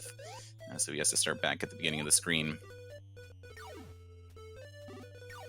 Yep, not looking good for Larry. As far as I know, he has been in the upper echelons, the upper deck, since the tournament began. Same with Buzz Thunder. And I think Coach Crab as well. Oh. So, Well, Larry... Yeah, go ahead, Nerm. That's right, Larry was relegated and won the bowl last season. So he got his taste of glory, and not looking too good to... maybe he liked it in the bowl a little bit too much. I mean, I will say that it is really surprising that the senior citizens of the elite community are actually all in the regulation race. I never thought that we would come to this time, but you know, maybe it's time for we open up an elite retirement home for some of these guys. Well, the elite retirement home is just the people who rage quit the tournament. I mean, so far I think we're having a good track record. I mean, all the original racers from last season have stayed for this season. But I guess after racing Toki for an entire season, I guess we're gonna see who can really muster staying.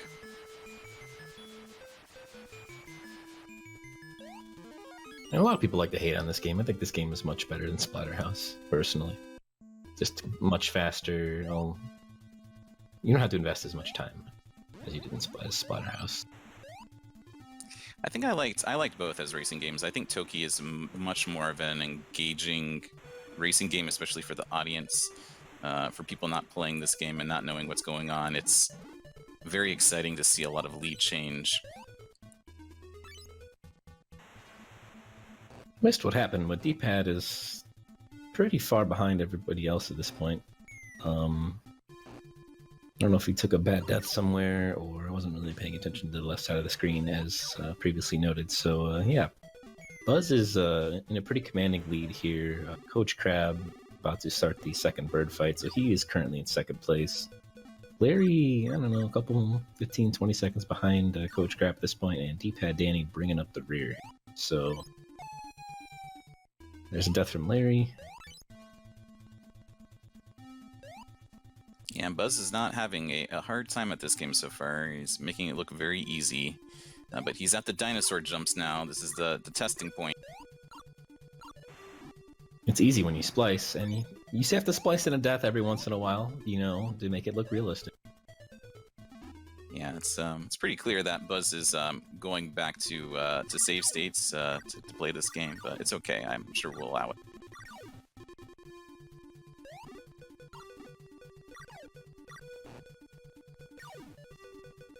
Buzz is in a good position to take on Nutsack Boss. He's got 2 hearts. He's got the power up.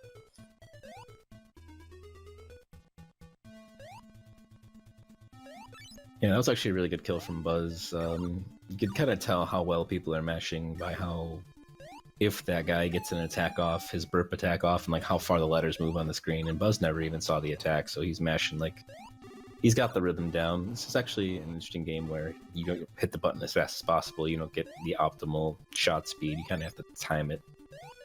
So, yeah, I find it kind of enjoyable that you just don't have to mash the button, that you have to actually find pretty much the correct rhythm to go fast. And kind of, a lot of people are like, oh, Toki's just a hold right game, but I mean, there's a lot of kind of subtle things that make it go.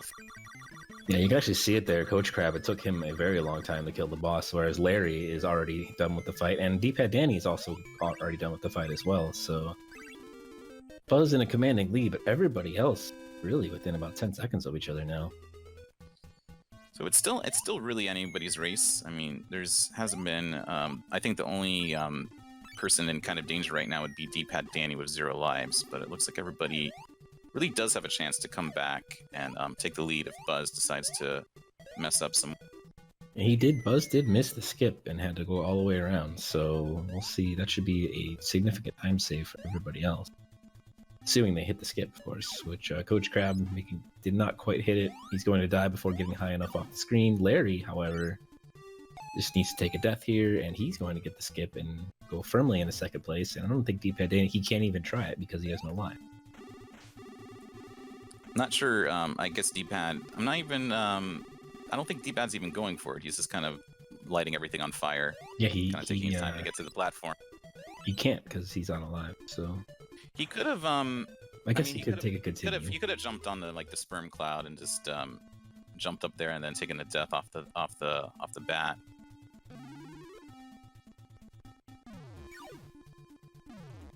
So Coach playing it safe by getting the helmet, going to dunk tank, and Buzz finishing off the boss.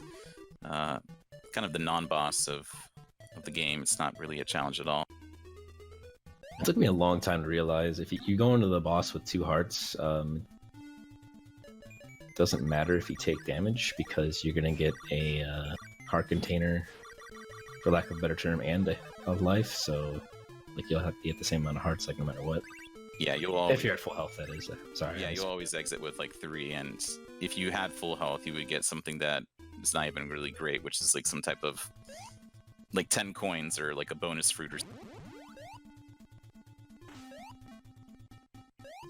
All right, we're back on the Larry train. Larry firmly in second place here. Buzz, pretty significantly ahead of everybody here. Larry taking some unintentional damage there. Jumped when he shouldn't have jumped, and now he's going to be in a bit of trouble. Going to have to work hard to get this helmet, but no problems there. It's the best part of the game when you see that little plant thing jump up, and then your instinct is just to jump with it. Buzz missing the 10-ton platform 3 times in a row. And now this guy's made his way in the way 4 times. And finally, Buzz is launched into the air. So pretty significant time loss there for Buzz.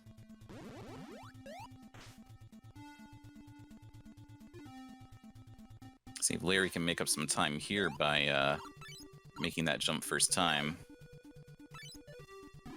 And he gets it, but he also gets touched by the monkey zombie. So he's in danger right here.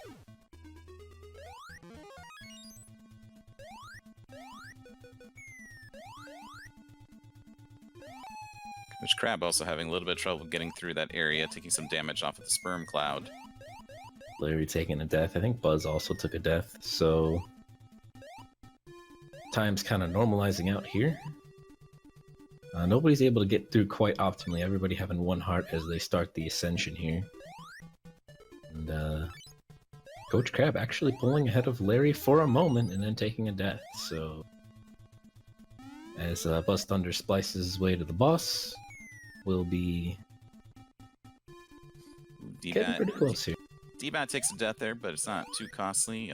He was pretty much already there right at the spawn point, so he has full health.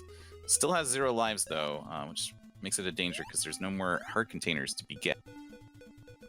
Larry tried to jump from the platform to the second rising platform. And the ball's on this guy, but unfortunately didn't make it. Took a death.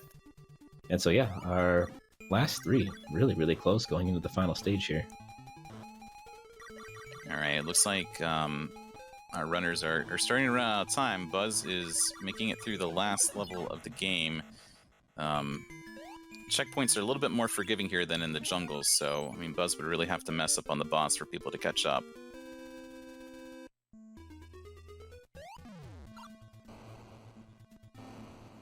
Larry, the second one out of stage 5, followed by Danny and Coach Crab. So a little bit of a reversal of fortune here. It took Coach Crab a little bit longer to kill the boss. All right, Buzz is the first on the minecarts. And guess what? You're gonna have to wait maybe another minute before you get cart music. Our apologies in advance. I was going to say Larry's doing a good job not taking any damage through the first part of the stage, and he took 3 hits. So yeah, good job, Larry. Let's see if Larry makes it to the second minecart right before the boss. See if he can see what he does there. I'm gonna see if he'll go to the boss with 1 heart or if he'll take a suicide at the night. It's definitely more ideal to take a death. I would try and fight him with 1 heart. So fully. But will he? Will he do it? Maybe I think Larry's so. like maybe he's in a position right now where he's like, I'm gonna just take on the boss with 1 heart. I really want to beat Buzz Thunder. I really want to show. He's trying to go for the swag jump. No, I think he wanted that 1 up. But that puts Coach Crab firmly into second place. I think Larry is actually... Oh, no, D-Pad also had death here. Oh, no, they all took a death. They all took a death, so Larry. And Buzz fighting the final dude. I think the only person this season that knows his name is Arma, but he beats MS Paint Boss. Buzz comes in with a time of 12:10 ahead of Angry Larry.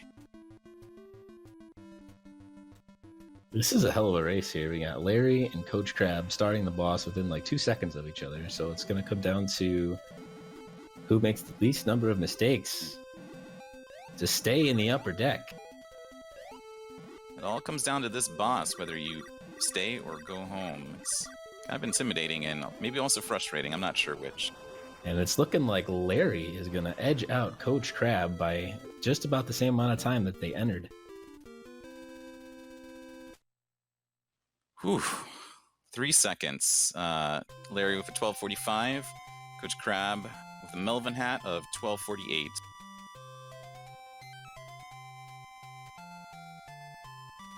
So unfortunately, that means Coach Crab and D-Pad Danny, two of the best promo cutters in the entire Elite Tournament, are going to be cutting their promos from the bowl.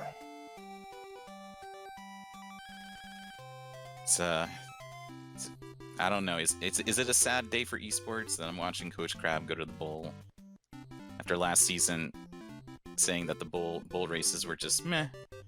I don't know what to think anymore. Well, gonna get a nice taste of it. Maybe he'll like it down there. Maybe he'll appreciate the amount of suckitude he has put into this game. Meanwhile, Danny is doing the far away strats for the boss. You know, if the boss can't get towards you, you're safe. So Danny has 2 hearts. I didn't really notice that, but he does have 2 hearts.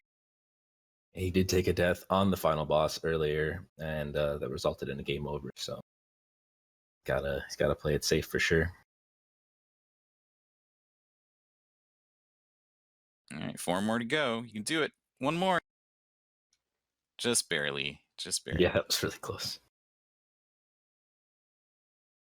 We've got our original hardware Melvin hat on the bottom left, 1425 for D-Pad Danny.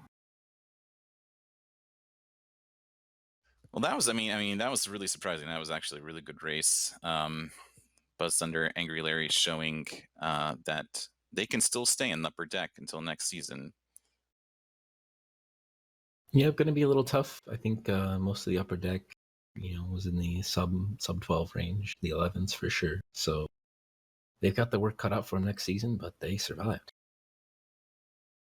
Then our friends going to the bowl, hopefully they appreciate the hard work that it takes to get back up to the upper deck. I'm sure it'll be a very learning experience for them.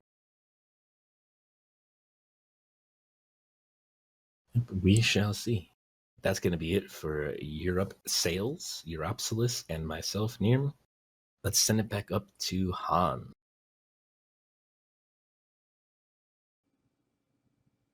Ladies and gentlemen, welcome back. So, Mr. Thunder, you said you were leaving. You had a live press conference on ESPN. You seemed confident that was the right decision for you. Why the sudden mind change? First I'd like to apologize to all my fans, for toying with their emotions. But when it comes time to race, I just couldn't do it. I could not let myself be relegated. What it boils down to is that I have the heart of a champion, okay? And when I have a chance to win, I'm going to give it all I got 100% of the time. It's not something that I can just turn off, forget about. So when it comes time to compete, I'm going to succeed, and that's all there is to it. So I'm staying in the upper deck. Mr. Thunder, thank you for your time. Thank you. Well, ladies and gentlemen, there you have it. Buzz Thunder has redacted his former statement of going to the bowl. He will stay in the upper deck for next season. Thank you for watching this ultimate waste of everyone's time. I'm Sports Newsman ESPN. Well, we have one match left in season number 8. But before we get to that match, we mentioned that certain people are getting game nominations for the game we play in season number 9. And here is how that works. The winner of the Cesspool, the Bowl, and the Upper Deck will all get to automatically nominate a game for season 9, which our game committee will review to determine which one is the best. But there will be a 4th game that will get reviewed, and the person who gets to select that, it will be the winner of the lottery. Based on your position in this tournament, you'll be allotted so many ping pong balls in the hopper, and then whoever's name gets drawn will be able to submit the 4th game to be reviewed for season number 9. So let's get to the drawing right now.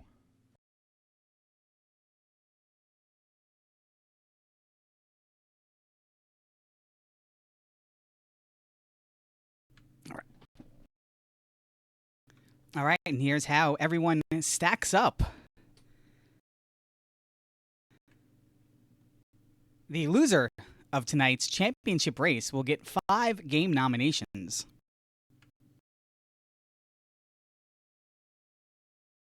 Armageddon Time and Unos will get 3 each for making it to the bracket round of the Upper Deck. Angry Larry and Buzz Thunder, 2 nominations or 2 chances for surviving the relegation race in the Upper Deck. D-Pad Danny and Coach Crab will get 1 each for losing and being relegated.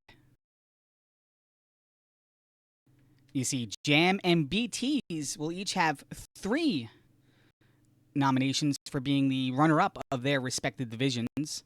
Link 7s and Zarnax will get 2 each, as will Puke 7 and Zyrak for making it into their division's bracket round.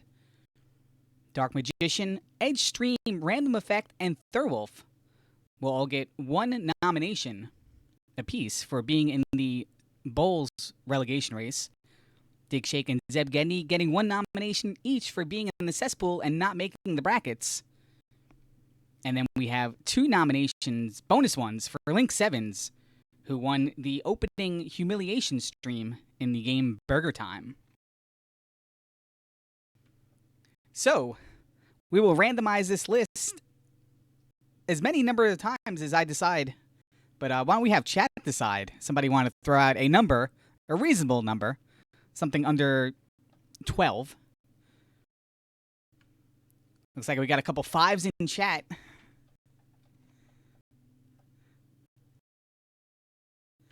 We have pi. Pi is like a 3. 6, 6.9. We'll go with 5. 5 was the first agreed upon number, so I will roll this 5 times, and whoever is in the number 1 position will get the extra pick for Season 9's game. All right, here we go. That is 1. There is 2.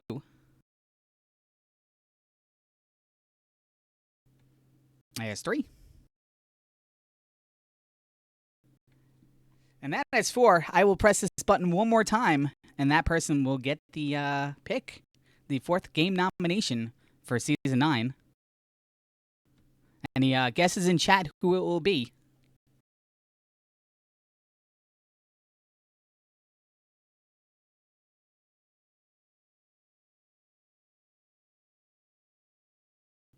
All right, and here we go. Number 5.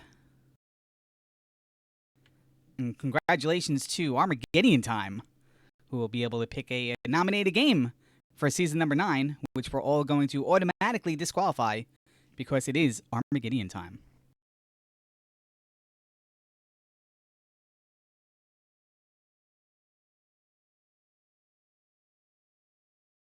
And congratulations to for having the privilege to nominate the 4th game that will be considered for season number 9. It is now time for the Elite Season 8 main event, the much anticipated rematch from week number 3 Bent Glass Tube versus Nirm to determine who will be the ultimate champion, the elite champion, the best of the best. And with the call of that race will be Armageddon Time and Dark Magician 1184, who are not the best of the best. They're just all right. All right, everybody, welcome. This is the headlining match. This is Bent Glass Tube versus Nirm for all of... Well, I got Arma with me, so what is it, Arma? It's for all the marbles. That's right. It's Armageddon Time here with Dark Magician 1184, and I hope you're wokey for Toki, because here we go-key. Yeah, this is the best of 3 match to determine the finals after we've just done all of our Swiss and our brackets, and I mean, this has been going on since what, February 4th, and here we are, May 15th, 16th. Yeah, I mean, this is the Clash of Immortals. It's the Tournament of Champions, the Breakfast of Champions. It's a monkey wearing an egg helmet. Sorry, Yeah. an ape, whatever he is. What is he? He's indeed an ape. I don't see a tail hanging off there. Yeah, maybe it's hidden in an uncomfortable place.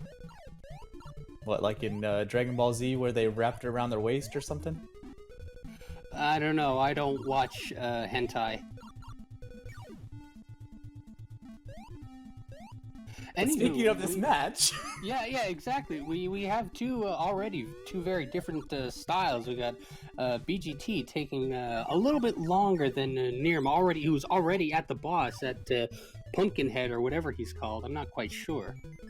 Yeah, this is quite fitting though, because their previous round, first stage of last week in the brackets, we had Nirm soundly defeating Unos with a time of 10:56 to Unos' only 11:16.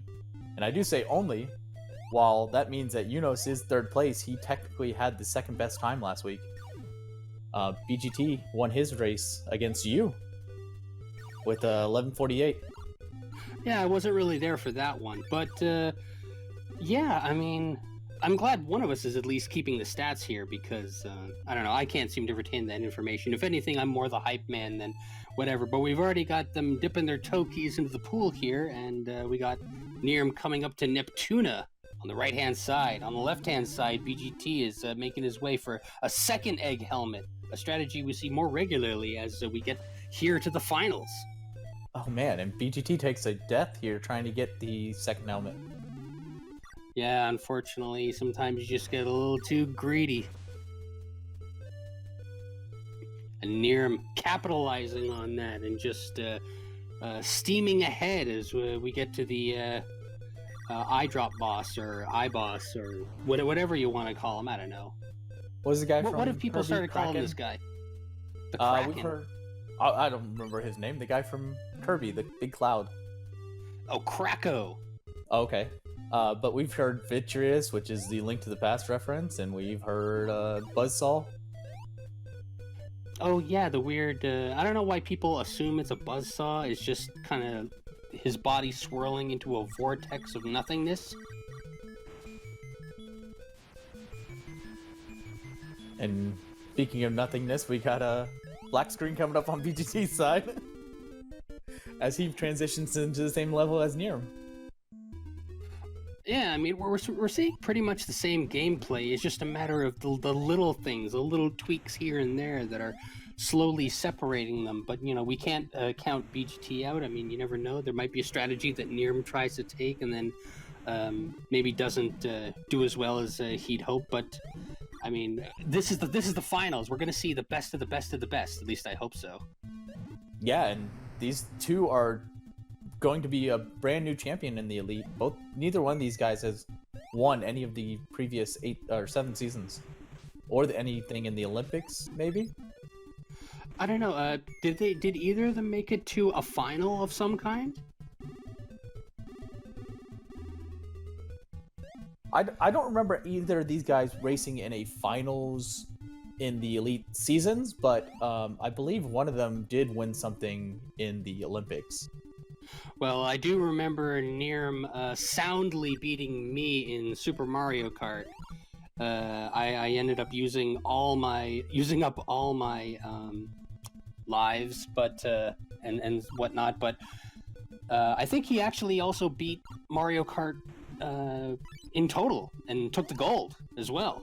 That's quite fitting for a guy whose name sounds like a race car. I don't follow. I'm talking about BGT because that's effing fantastic. BGT, I see what you're getting at. So these guys the gap has closed since Nero took a death to one of the eggshells from these Raptors. Isn't that a creature from Rugrats? It is. It's like I Godzilla never watched for that the show. Rugrats. I figured, I don't know, they look like babies, they talk like babies, they do baby things. I'm not a baby, so I'm not interested in this. This is not my demographic. I don't know. Muppet Babies was a great show. All right, you know what? You got my hands tied. Point to you. Were you aware that Tiny Toons, or what is it, Looney Tune Babies was a thing? Oh yeah, I used to watch it when I was a wee lad myself. But we haven't really seen any wee mistakes on the match that's actually going on here. Nirm successfully getting the skip, and BGT really trying to make up some ground here as he takes down the stomach boss.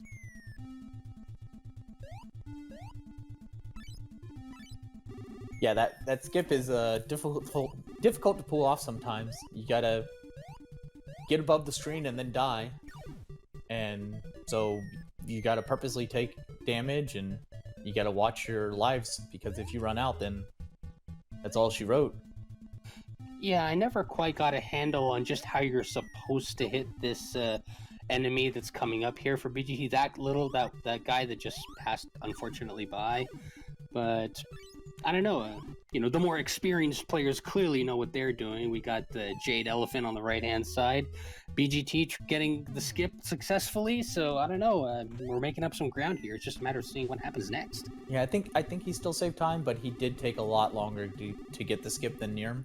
Nirm was able to bounce off the cloud and get the quick skip, and off into the jungle. Yeah, let's see the exclamation mark jungles in chat. And there goes all two of them. Wonderful. Thank you very much, chat. Neither one of these guys opted to take the helmet. Never mind. They both took damage from that octopus in the wall. Squid. Yeah, that's. I guess maybe they're trying something new. They're being a little more daring because they know it's the finals. They know that, this is kind of do or die right here. I mean, whoever wins gets the big trophy. Whoever loses, they get to wear a spicy Melvin hat. The biggest Melvin hat of the tournament, and they'll have to wear it until next season. Technically, they'd be called the best loser. I don't know if that's a good or bad thing. I've been called that my entire life. Help.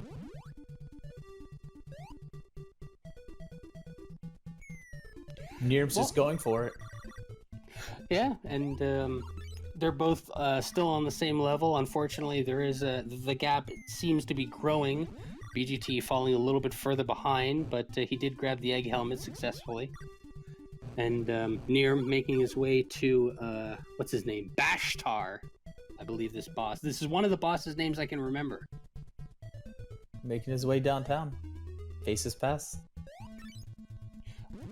Yeah. Walking fast. He's on his way to a trophy, though. Definitely homebound. Yeah, I mean, technically, I guess this is Nirm's race to lose, but this is also, BGT's race to win. I guess that's self-explanatory. We've seen lots of races fall apart at the final boss as well, because that's quite a time sink if you end up dying there. Yeah, there has been a couple races where the outcome is completely changed because maybe somebody faltered at the final boss once, twice, 3 times a Toki. And Nirm's here in the Golden Palace, the Great Palace, I don't know, goldenpalace.com. Do you guys have a Chinese restaurant in your town named the Golden Palace? I think that's like mandatory. We actually do. I think every town in America has one. None of them are owned by the same people. Well, it's actually the Golden Palace. And the word "the" is actually bigger than golden and palace. Yeah, the one over here is just Golden Palace. But we have Cart on the right-hand side, Nirm, steamrolling his way to the very end. But, you know, maybe if Nirm gets a little too hot-headed and maybe falters at the boss, that could give BGT a chance to catch up. Or, you know, this could be the one big chance that Nirm takes and could take the entire thing. Take Season 8 of the Elite Tournament. Sorry, I was channeling Reginald a little bit there. I've been trying to emulate him a little bit, and I'm not sure how it's coming off, but That it's sounded pretty good. That was spot on. That was a Reggie to a T. All you gotta do now is mention that you gotta get some laundry downstairs for your mom to wash before this match is over. Oh, she already did my laundry earlier. I'm actually wearing a wool sweater right now that she knitted herself. It has my name on it, except it says ARAM. I'm not sure what that means. It's close enough. And We close finally enough. have cart music while we see Nirm at the last boss. Yeah, 3 hits left, then that's it.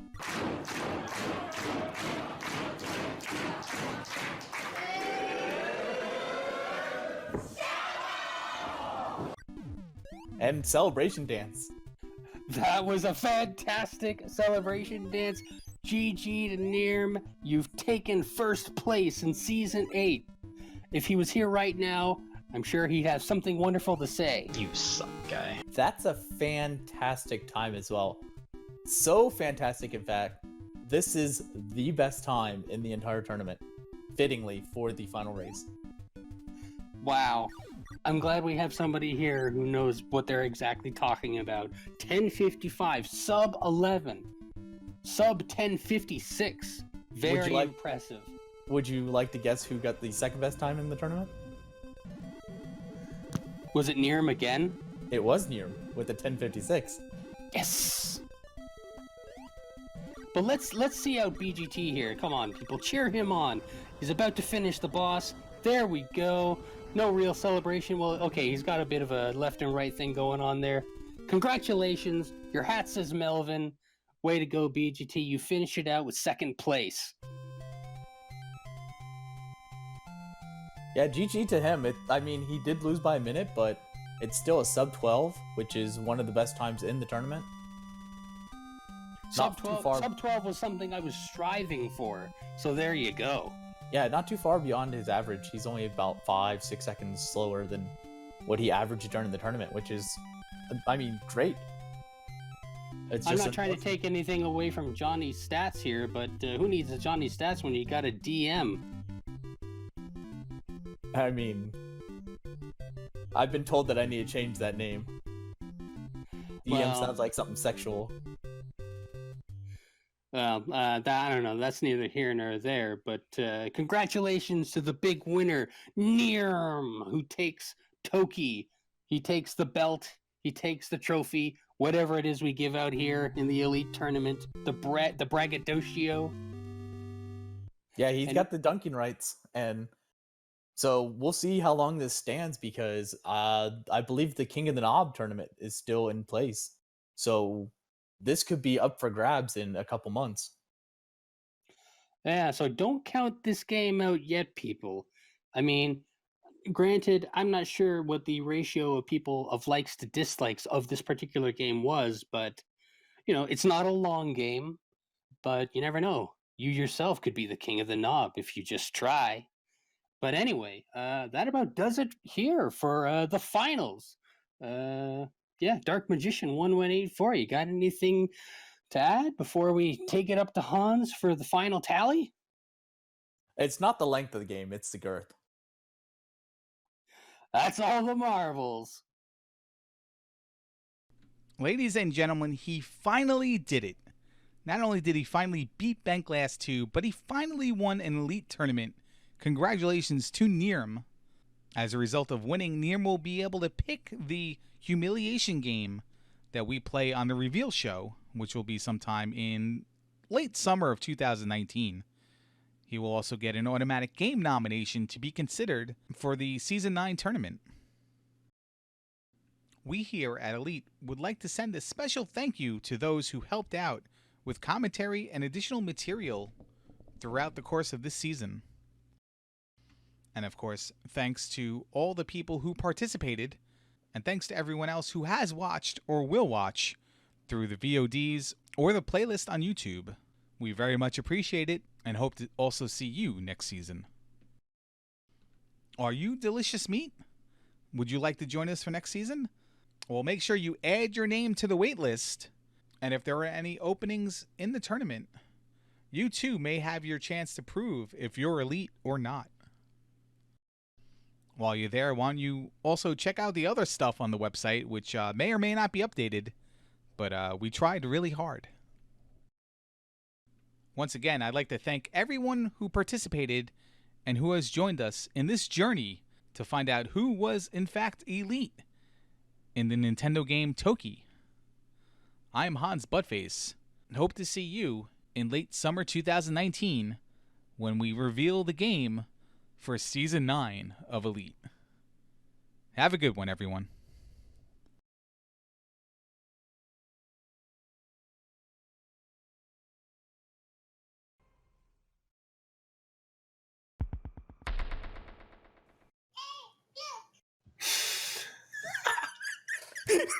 Damn it. Was that on purpose? No. Somebody sent me a Is text Larry message. still recording? Yes, he is. Of course he is. My shit's gonna get used again. Epic. I can't escape. I did well the first match. Did not do anything weird. Knob.